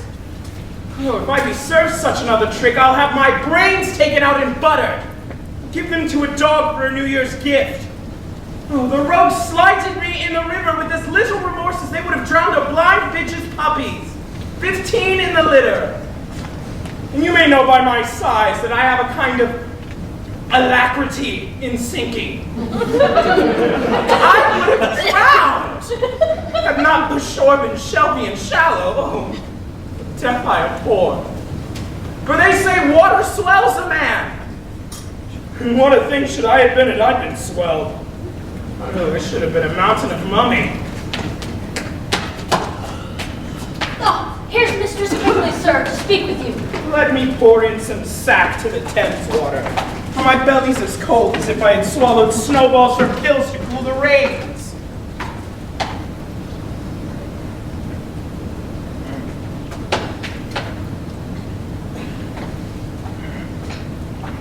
Call her in. Come in, woman! By your leave, I cry mercy and give your worship good morrow. Go take away those chalices and brew me a buckle of sack binding. With eggs, sir. Simple of itself, I'll no pullet sperm in my brewage.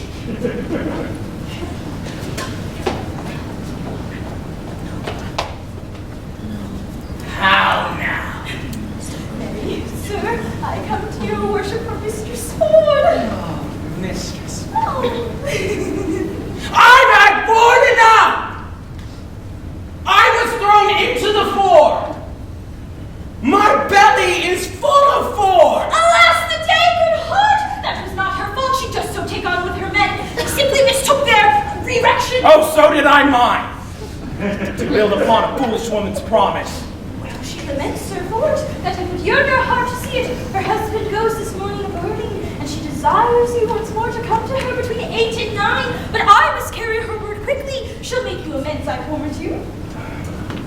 I will visit her, tell her thus, and bid her think what a man is. Let her consider his frailty and then judge of my merit. I will tell her. Do so. Between 9 and 10, sayest thou? 8 and 9. Sir. Well, be gone. You shall not fail her. Peace, I pray you.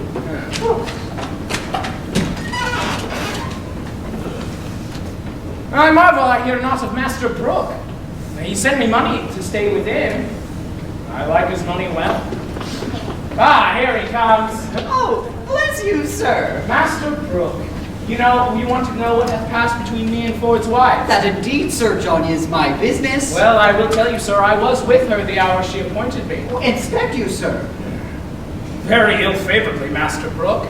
How so, sir? Did she change her determination? Not at all. But the peaking cornuto, her husband, Master Brooke, dwelling in a continual alarm of jealousy, comes me in the instant of our encounter.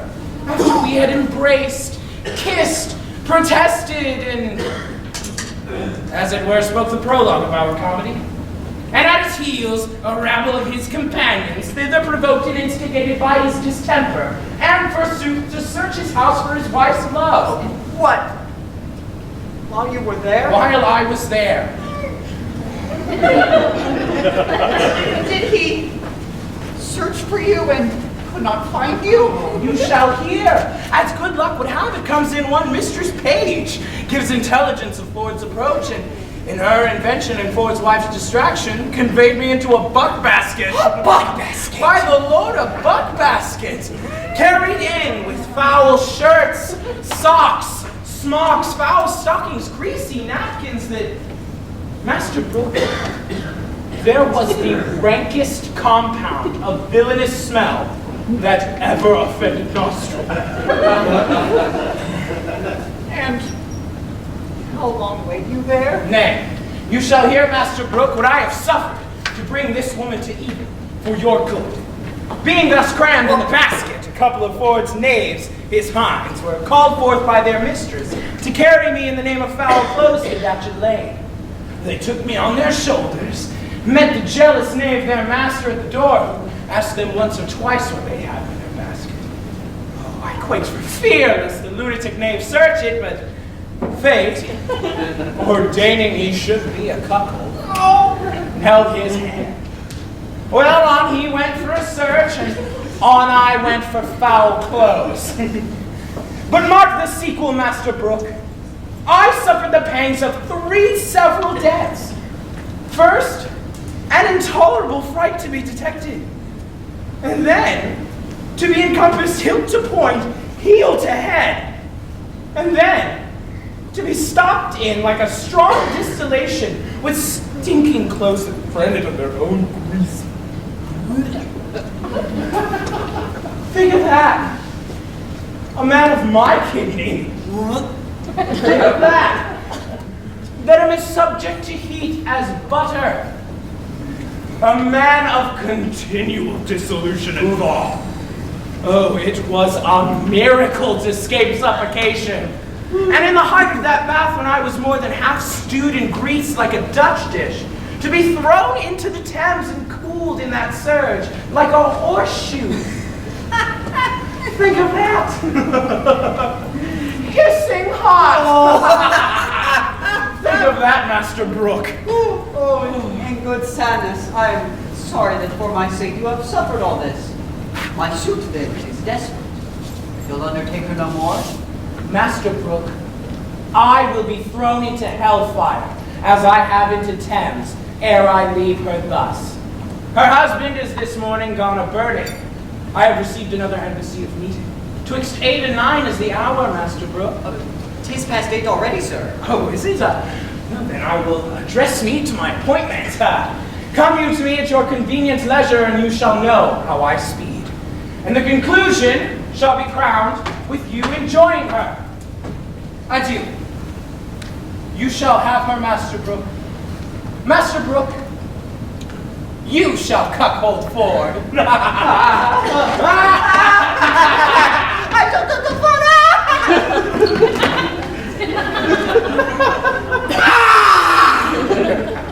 Is this a vision? Is this a dream? Do I sleep? Master Ford? Awake! Awake, Master Ford! There's a hole made in your best coat, Master Ford! Oh! This 'tis to be married. This is to have linen and bark baskets. Well, I will proclaim myself what I am. I will now take the lecture. He is at my house. He cannot escape me. Is it plausible he should? He cannot creep into a halfpenny purse, nor into a pepper box. But lest the devil that guides him should aid him, I will search in possible places. Though what I am I cannot avoid, yet to be what I would not shall not make me tame. If I have horns to make one mad, let the proverb go with me. I will be a horn man.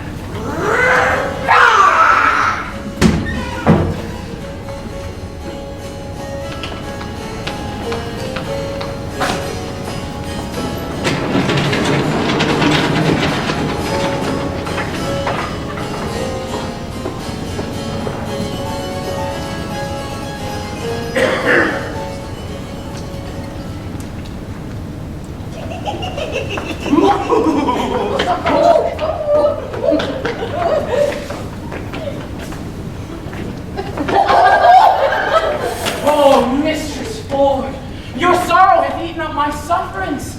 I see you are obsequious in your love, and I profess requital to a hair's breadth. Not only, Mistress Ford, in the simple office of love, but in all the accoutrements, compliments, and ceremony. But are you sure of your husband now? He's a birding, sweet Sir John. What ho, Dr. Ford? What ho? Chamber, Sir John.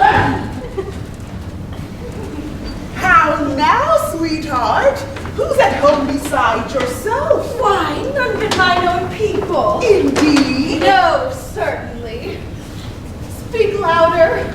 Truly, I am so glad you have nobody here. Why? Why, woman, your husband is in his old looms again.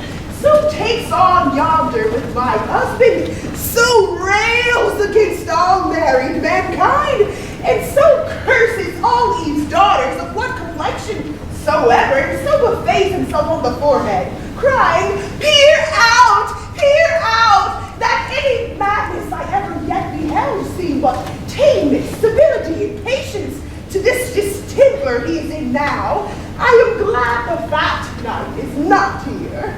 Why does he speak of him. Oh, none but him, and swears he was carried out the last time he searched for him in a basket. Protest to my husband that he is now here, and have drawn him and the rest of their company from their sport to make another experiment of his suspicion. I am glad the knight is not here. Now he shall see his own foolery.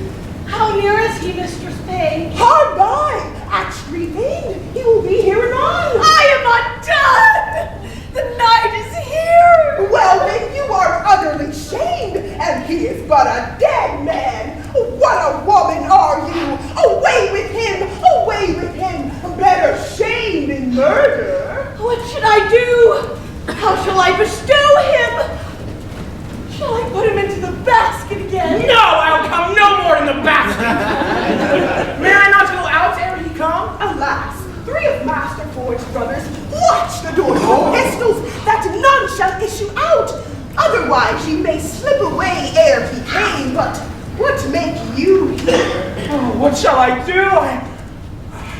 Creep into the chimney. There they always used to discharge their burning pieces. Creep into the kiln hole. Where is it? We'll search there by my word. Neither press, coffer, chest, trunk, well, vault, but he hath an abstract for the remembrance of such places, and goes to them by his note. There's no hiding you in the house. I'll go out then. You go out in your own semblance. You die, Sir John, unless you go out disguised. How might we disguise him? Alas, the day I know not. There is no woman's gown big enough for him. Otherwise, you may slip on a hat, a muffler, and a kerchief, and so escape. Oh, good hearts, devise something, any extremity rather than a mischief. Oh, my maid's aunt, the fat woman of Brentford, has a gown above. On my word, it shall serve him. She is as big as he is. Oh, there's her trumped hat and muffler too. Run up, Sir John. Go, sweet Sir John. Mistress Page and I will look for some linen for your head. Quick, you come dress you straight. Put on the gown the while. I would my husband would meet him in this shape. He cannot abide the old woman of Brentford. Swears she's a witch, forbade her my house, and hath threatened to beat her. Heaven guide him to thy husband's cudgel, and the devil guide the cudgel afterwards. But is my husband coming? Ah, good sadness is he, and talks of the basket too. Howsoever he hath had intelligence. We'll try that. For I'll appoint my men to carry the basket and meet him at the door with it as they did last time. Nay, he'll be here presently. Let's go dress him like the witch of Brentford. Nay, I'll first direct my men what they shall do with the basket. Go up, I'll bring the linen for you straight. Hang him, dishonest varlet! We cannot misuse him enough. We will leave a proof by that which we will do. Wives may be merry, and yet honest too. We do not act that often, yet jest and laugh. 'Tis old, but true. Still swine eat all the draught. Marry, sirs, take this basket again on your shoulders. Your master is hard at the door. If he bid you set it down, obey him. Quickly, dispatch. Come, take it up. Pray heaven be not full of night again. I hope not. I had to bear so much lead. Set down the basket, villain! Something call my wife. You in a basket. Oh, you pandally rascals! There's a knot, a pack, a gang, a conspiracy against me. Now shall the devil be shamed. What wife, I say? Come forth! Behold what honest clothes you send forth the bleaching! Why, this passes, Master Ford. You are not to go loose any longer. You must be pinioned. This is lunatics. This is mad as a mad dog. Indeed, Master Ford, this is not well indeed. Oh, so say I too, sir. Oh, come hither, Mistress Ford. Mistress Ford, the honest woman, the modest wife, the virtuous creature that hath a jealous fool to her husband. I suspect without cause, mistress, do I? Heaven be my witness you do if you suspect me in any dishonesty. Well said, brazen face. Hold it out. Come forth. sirrah. This passes. Are you not ashamed? Let the clothes alone. Oh, I shall find you anon. It is unreasonable. Will you take up your wife's clothes? Come away! Empty the basket, I say! Why, man, why? Master Page, as I am a man, there was one conveyed out of my house yesterday in this basket. Why may he not be there again? My intelligence is true, my jealousy is reasonable. Look me out all the linen. If you find a man there, he shall die a flea's death. Here's no man. By my fidelity, Master Ford, this is not well. This wrongs you. Master Ford, you must pray and not follow the imaginations of your own heart. Oh, he's not here, I seek for. No, nor nowhere else but in your brain. Help me to search my house this one time. If I find not what I seek, show no color for my extremity. Let me forever be your table sport. Or let them say of me, as jealous as Ford that searched the hollow walnut for his wife's lover. Satisfy me once more. Search with me.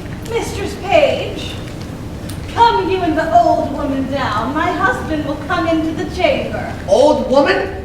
What old woman's that? Nay, it is my maid's aunt of Brentford. A witch! A queen! An old cousin queen! Have I not forbid her in my house? We are simple men. We do not know what is brought to us under the professions of fortune-telling. She works by charms, by spells, by the figure, and as such dobbery as this, beyond our element, we know nothing. Come down, you witch! You hag! Come down, I say! Nay, good sweet husband, good gentleman, let him not strike the old woman. How Mother Brown? Oh, I'll brat her!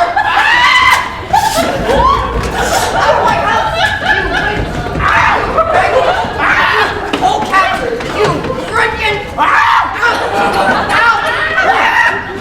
I'll conquer you! I'll fortune tell you! Are you not ashamed? I think you have killed the poor woman. Hang her witch! Hardly, yea, no, I think the poor old woman was a witch.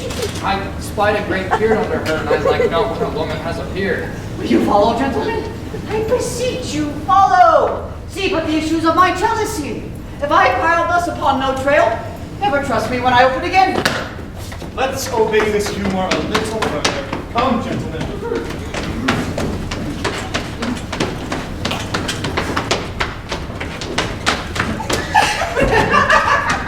Trust me, he beat him most pitifully. Nay, by the mass, that he did not. He beat him most unpitifully, God. I'll have the cudgel hollowed and hung over the altar. It has done meritorious service. What think you? May we, with the warrant of womanhood and the witness of a good conscience, pursue him with any further revenge? The wantonness is sure scared out of him. I think he'll never attempt us again. Shall we tell our husbands how we have served him? Yes, if it be but to scrape the figures out of your husband's brains, and they find it in their hearts, the poor unvirtuous knight shall be any further afflicted. I warrant they'll have him publicly shamed, and methinks there would be no period to the jest should he not be publicly shamed. Come to the forge with the thing. Shape it. I would not have things cool.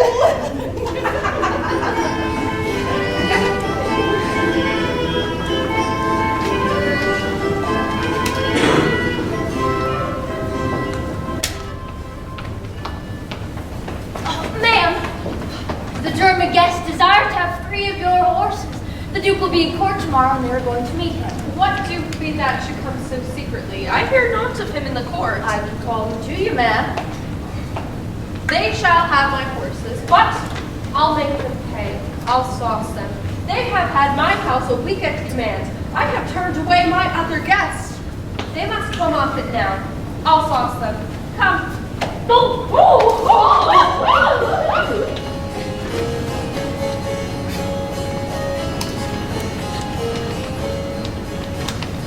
Tis one of the best discretions of a woman as I ever did look upon. And did he send both of these letters at an instant? Within a quarter of an hour. Oh, pardon me, why, from henceforth do what thou wilt. I rather suspect the sun with cold than thee with wantonness.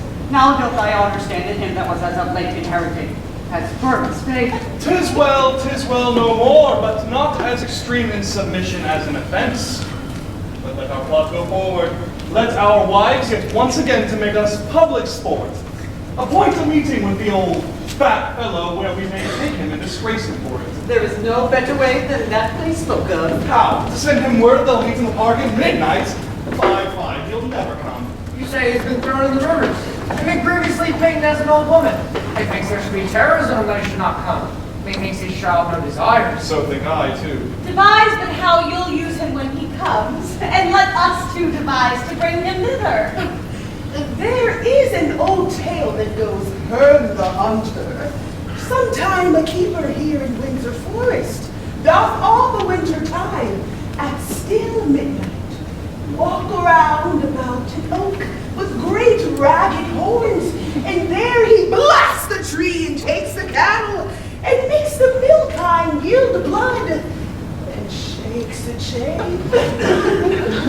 In the most hideous and dreadful manner, you have heard of such a spirit, and well you know the superstitious, idle-headed and folk did deliver and receive to our age this tale of Hern the Hunter for a truth. Yet there want not many that do fear in deep of night to walk about this heron's oak, but what of this? Mary, this is our device, that Falstaff at the oak shall meet with us. Then let it not be doubted but he'll come, and in this shape when you have brought him thither, what shall be done with him? What is your plot? And thus, likewise, we have thought upon Nan Page, my daughter, and our serving men, and 3 or 4 more of their kind will dress like urchins, oofs, and fairies, green and white, with rounds of waxen tapers on their heads, and rattles in their hands. Upon a sudden, as Falstaff, she and I are newly met, and let them from forth rush a song pit at once, with some diffused song. Upon their sight, we two in great amazedness will fly, and let them all encircle him about, and fairy-like beat the unclean knight, and ask him why, that hour of fairy rabble, that he dares to tread in their so sacred paths in shape profane. And till he tell the truth, let the supposed fairies pinch him sound and burn him with their tapers. With truth being known, we'll dishorn the spirit and mock him home to Windsor. The players must be practiced well to this, or they'll never do it. I will teach the children their behaviors. I will be like a Jacaneta. Also burn the night with my tape. That will be excellent. I'll go and buy them visitors. My Nan shall be the queen of all fairies, finely attired in a robe of white. That silk will I go buy, and in that time Master Slender will steal my Nan away and marry her at Eton. Go send the Falstaff straight. Nay, I'll to him in the name of Brooke. He'll tell me all of his purpose. Sure he'll come. Fear you not that. Go get us more properties and tricking for our fairies. Let us about it. It is very admirable pleasures and very memories. Go, Mistress Holmes, think quickly to Sir John to know his mind. And I'll to the doctor. He hath my goodwill, and none but he to marry with Nan Page. That Slender, though well landed, is an idiot. He is my husband best of all effects. The doctor is well moneyed, and friends potent at court. He, none but he, shall have her, though 20,000 worthier come to crave her.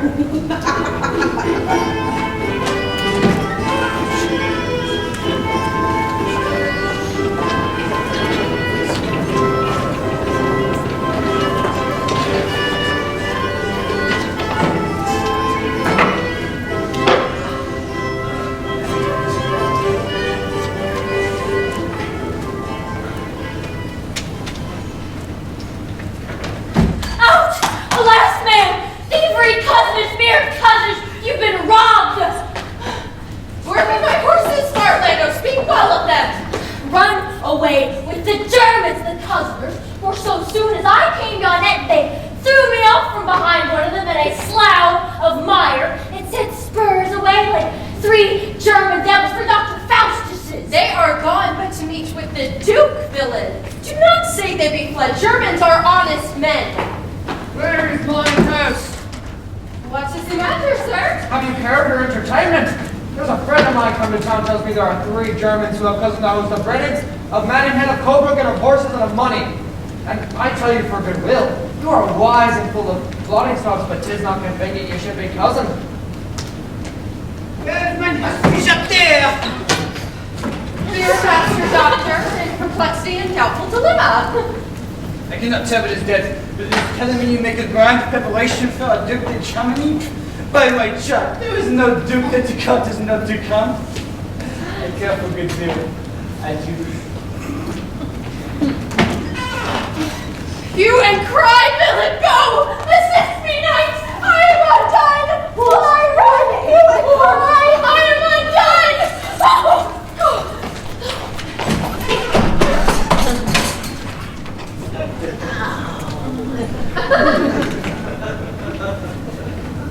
I would all the world might be cousin. For I've been cousin and beaten too. It should come to the ear of the court how I have been transformed, and how my transformation has been washed and cudgeled. They would melt me out of my fat, drop by drop in oil fisherman's boots with me. Oh, I warned they would whip me with their fine wits till I were as crestfallen as a dried pear. I never prospered since I forswore myself at Primero. Well, if my breath were but long enough to say my prayers, I would repent.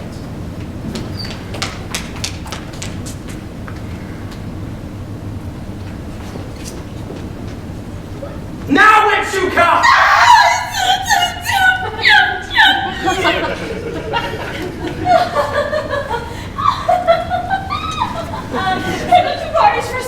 The devil take one party and his damn the others.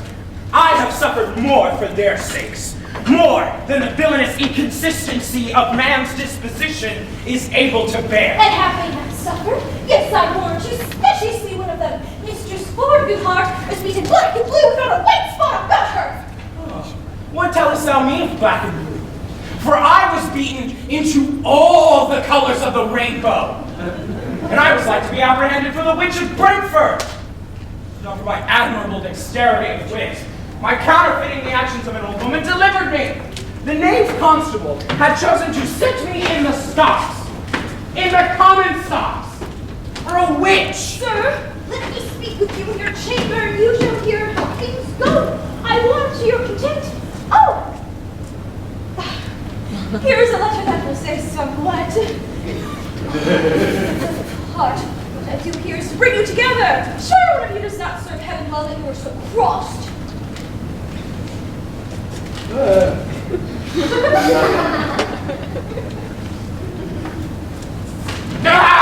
Come into my chamber.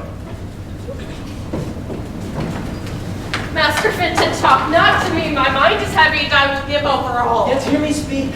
Assist me in my purpose, and I as a gentleman will grant thee £100 in gold more than your loss. I will hear you, Master Fenton, and I will please keep your counsel. From time to time I have acquainted you with the dear love that I bear for fair Anne Page, who mutually hath answered my affection. So far forth as her herself might be run chooser, even to my wish. I have a letter from her of such contents as you can wonder at. The mirth whereof so larded with my manner, that neither singly can be manifested without the show of both. Fat Falstaff hath a great scene. The image of the jest I'll show you here at large. Hark, my good host. Tonight at Burns Oak betwixt 12 and 1 must my sweet man present the fairy queen. The purpose why is here, in which disguise, while other jests are something rank on foot, her father hath commanded her to slip away with Slender, and with him at in immediately to marry. She hath consented. Now, ma'am, her mother, ever so strong against that match, and firm her Dr. Caius, hath appointed that he shall likewise shuffle her away, while other sports are tasked even their minds, and at the deanery, where a priest attends, straight marry her. To this her mother's plot she seemingly obedient likewise had made promise to the doctor. Now thus it rests. Her father means for her to be all in white, and in that habit when Slender seizes time to take her by the hand and bid her go, she shall go with him. Her mother hath intended the better to denote her to the doctor, for they shall all be masked and visited then. But quaint and green and loose and robed with ribbons pendant flaring about her head. Now the doctor spies his vantage right to pinch her by the hand. And on that token, the maid hath given consent to go with him. Well, which means she to deceive, father or mother? Both, my good host, so that she can go along with me. And thus it rests that she'll procure the vicar to stay at the church twixt 12 and 1. And in the lawful name of Mary, give our hearts united ceremony. Husband your device, I'll to the vicar. Bring ye the maid, you shall not lack a priest. So shall I evermore be bound. And besides, I'll give thee a present recompense. Prithee, no more prattling. Go. Oh, I'll hold. This is the third time. I hope good luck lies in odd numbers. Away I go. They say there is divinity in odd numbers. Either in nativity, chance, or death. Away. I'll provide you a chain and do what I can to get you a pair of horns. Away, I say! Time wears. Hold up thy head and mace.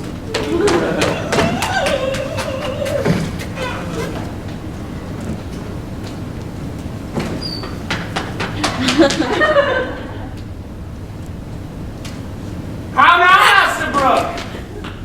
Master Brooke, the matter shall be known tonight or never. Be you in the park about midnight at Hearn's Oak, and you shall see wonders. Went you not to her yesterday, sir? As you said you had appointed? Oh, I went to her, Master Brooke, as you see, like a poor old man. But I came from her, Master Brooke, like a poor old woman. That same knave Ford, her husband, hath the finest mad devil of jealousy in him, Master Brooke, that ever governed fancy. I will tell you. He beat me grievously in the shape of a woman. For in the shape of a man, Master Brooke, I fear not Goliath with a weaver's beam. For I know also life is a shuttle. I'll tell you all. Since I plucked geese, played truant, and whipped top, I knew not 'twas to be beaten till today. Come, I'll tell you strange things of this knave Ford. Tonight, I shall be revenged, and I will deliver his wife into your hands. Follow. Strange things in hand, Master Brooke. Follow.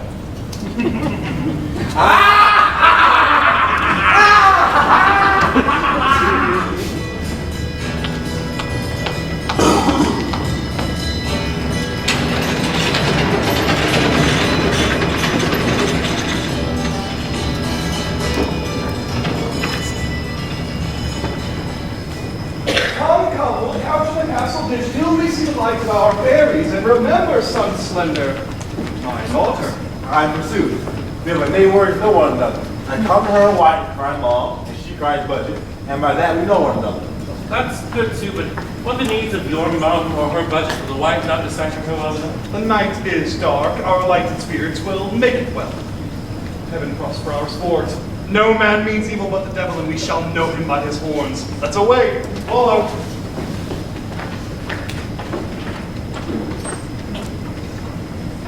Master Doctor, my daughter is in grief. When you see your time, take her by the hand. Away with her to the evening. Go forward to the park. We two must go together. And know that they have to do. Adieu. Fare you well, sir. My husband will not rejoice so much at the abuse of Falstaff as he will chafe at the doctor's marrying my daughter. But 'tis no matter. Better great tidings than a great deal of heartbreak. Where's Nan now and her troop of fairies and that Welsh devil Hugh? They're all couched hard by a pit at Hearn's Oak with obscured lights. At the very instant at Falstaff's in our meeting, they will once display to the night. Oh, that cannot choose but to amaze him. If he be not amazed, he will be mocked. And if he be amazed, in every way he will be mocked. We'll betray him finally. Against such lewdsters and their lechery, those that betray him do no treachery. The hour draws on. To the oak, to the oak.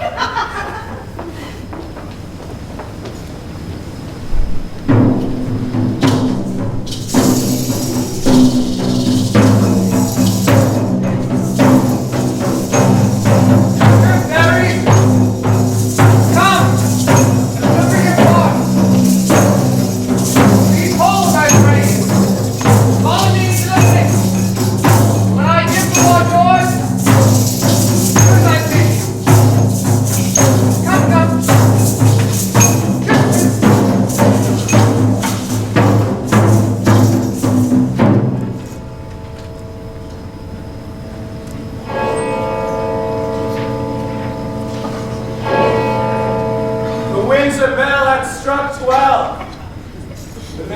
goes on. Now, the hot-blooded gods assist me. Remember, Jove, thou wast a bull for thy Europa. Love sat on thy horns. Oh, powerful. That in some respects makes a beast a man, in others, a man a beast. You are also, Jupiter, a swan for the love of Leda. Oh, omnipotent love. How near the gods drew to the complexion of a goose. The fault done first in the form of a fowl. Think on it, Jove. A foul fault. And then another in the form of a beast. Oh, Jove. A beastly fault. Oh, if gods have hot backs, what shall poor men do? As for me, I am here a Windsor stag. And the fattest, I think, in the forest. Send me a cool rut time, Joe, or who can blame me to piss my towel? Who comes here? My doe? Sir John, art thou there, my dear? My male dear? My doe with the black scud. Let the sky rain potatoes. Let it thunder to the tune of green sleeves. Let there come a tempest of provocation. I will shelter me here. Mistress Page has come with me, sweetheart. Ah. Divide me like a bride buck then. Each a haunch. I'll keep my sides to myself. My shoulders for the fellow of the swan. And my arms, well, I bequeath to your husbands. Am I a woodman, huh? Sound I like Herne the hunter? Why? Now is childless, and Cupid a child of conscience. He makes restitution. As I am a true spirit, welcome. What noise? Heaven forgive our sins! What shall this be? Away! Away! The devil would not have me damned lest the oil that's in me should set hell on fire. Oh, he would never else cross me thus. Fires! Left, right, green and white, your moonshine, hurrah, to chase the night! You open the hands of sweet destiny!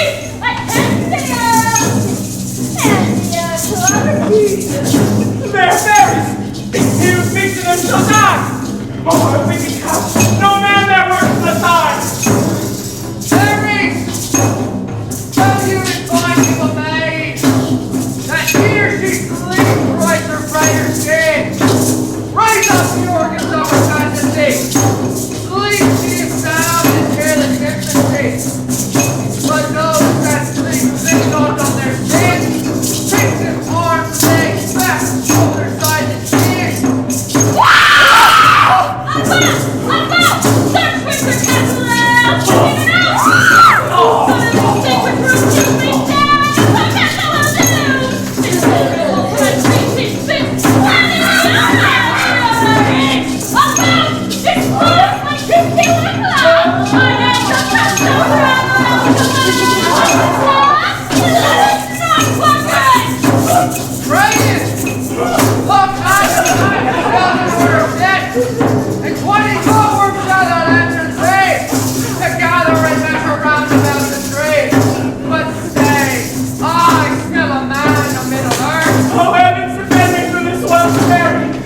Turn me into a piece of cheese! Vile worm, thou must overlook even in thy birth. With trials, fire touch his finger end, and he methinks the flame will back to stand and cause him no pain. Let it be done, it is the flame of the corrupted heart! A trial, come! Come! Will this wood take fire? Ow! Ow! Ow! Corrupt, and taken in desire, about his fairies and see a scornful ride, and as you trip, still pinch him in your time! Ow! Fire! Sin!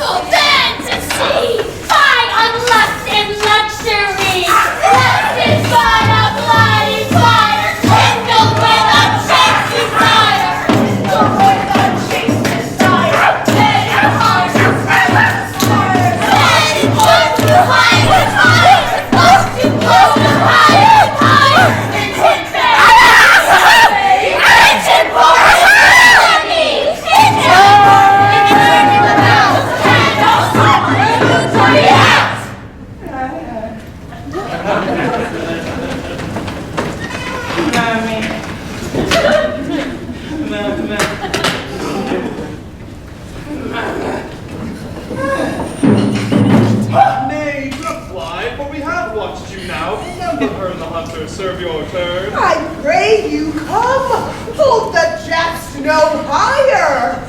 Now, good Sir John, how like you the Windsor wives?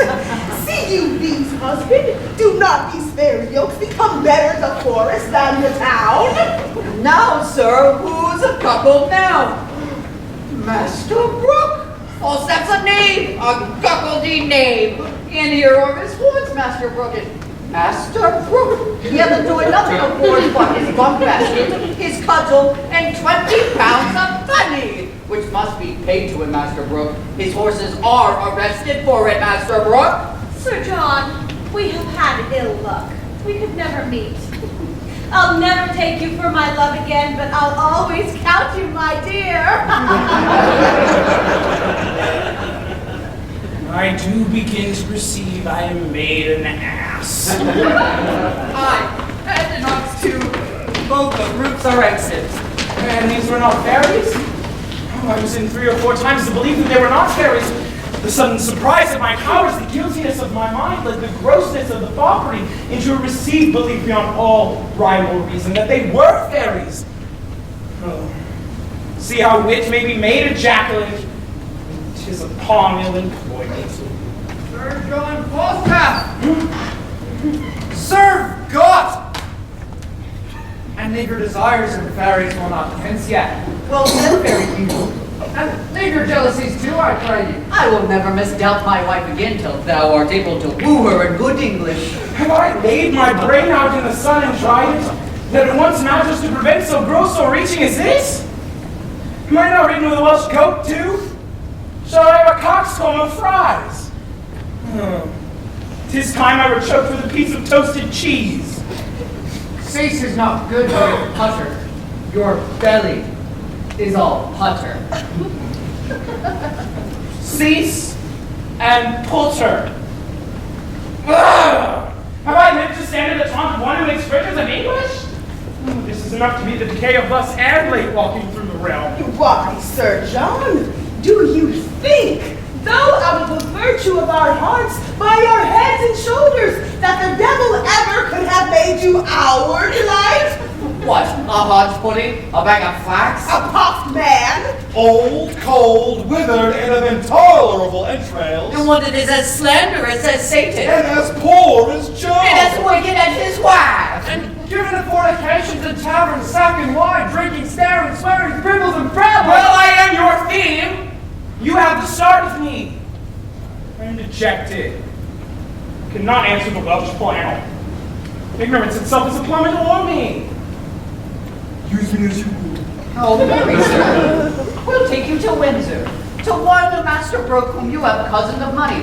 To one you should have been a pander to. Oh, to over and above that you have suffered, I think to pay that money will be a biting affliction. Yet be cheerful, knight. Thou shalt deposit at my house, where I will desire thee to laugh at my wife that now laughs at thee. Tell her Master Slender hath married my daughter. Doctors doubt that. If Nan Page be my daughter, she is by this Dr. Caius's wife. Ho, ho, ho, Father Page. Son, how now, son, have you dispatched? Dispatch. I'll make the best in Gloucestershire known on it, or I'll be hanged, Flop. Of what, son? I came here to end to marry Mrs. Ann, but instead got this lubbery boy. If he was not in the church, I would have swinged him, or he should have swinged me. Upon my life, then, you took a wrong. What made you tell me that? I think someone took the boy for a girl. If I would have married him, for all he is in women's peril, I would not have had him. Why, this is your own folly. Did not I tell you how you should know my daughter by her garments? I came to Ann White and cried, Mom. And then she cried, but it was not Ann, but this boy. Good George, be not angry. I knew of your purpose. Turned my daughter into green. And indeed, she is now with the doctor at the deanery. And they're married. There is Mrs. Page! By God, cousin, I am marrying your son, a boy. My son! By God, 'tis a boy. 'Tis not a pig. But God, cousin, did you take her in green? Hey, big gal, into the butt! I am cousins. Big gal, always on the Windsor!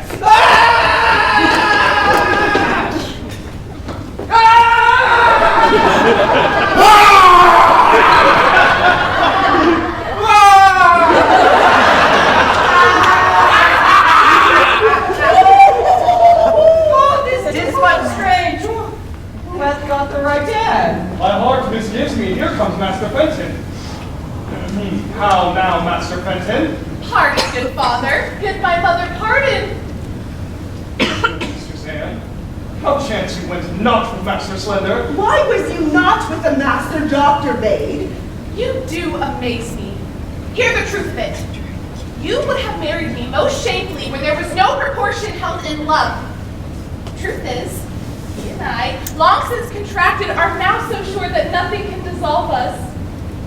The offense is wholly that I have committed, and this deceit loses the name of craft, of disobedience, or unduteous title. Since therein I doth imitate and shun 1,000 irreligious cursed hours, which forced marriage would have brought upon me. Well, stand here not amazed. There is no remedy. And love, heaven doth guide the states. Money buys lands, and wives are sold by fate. I am glad that you have taken a special stand to striking me, and that your arrow hath glanced. Well,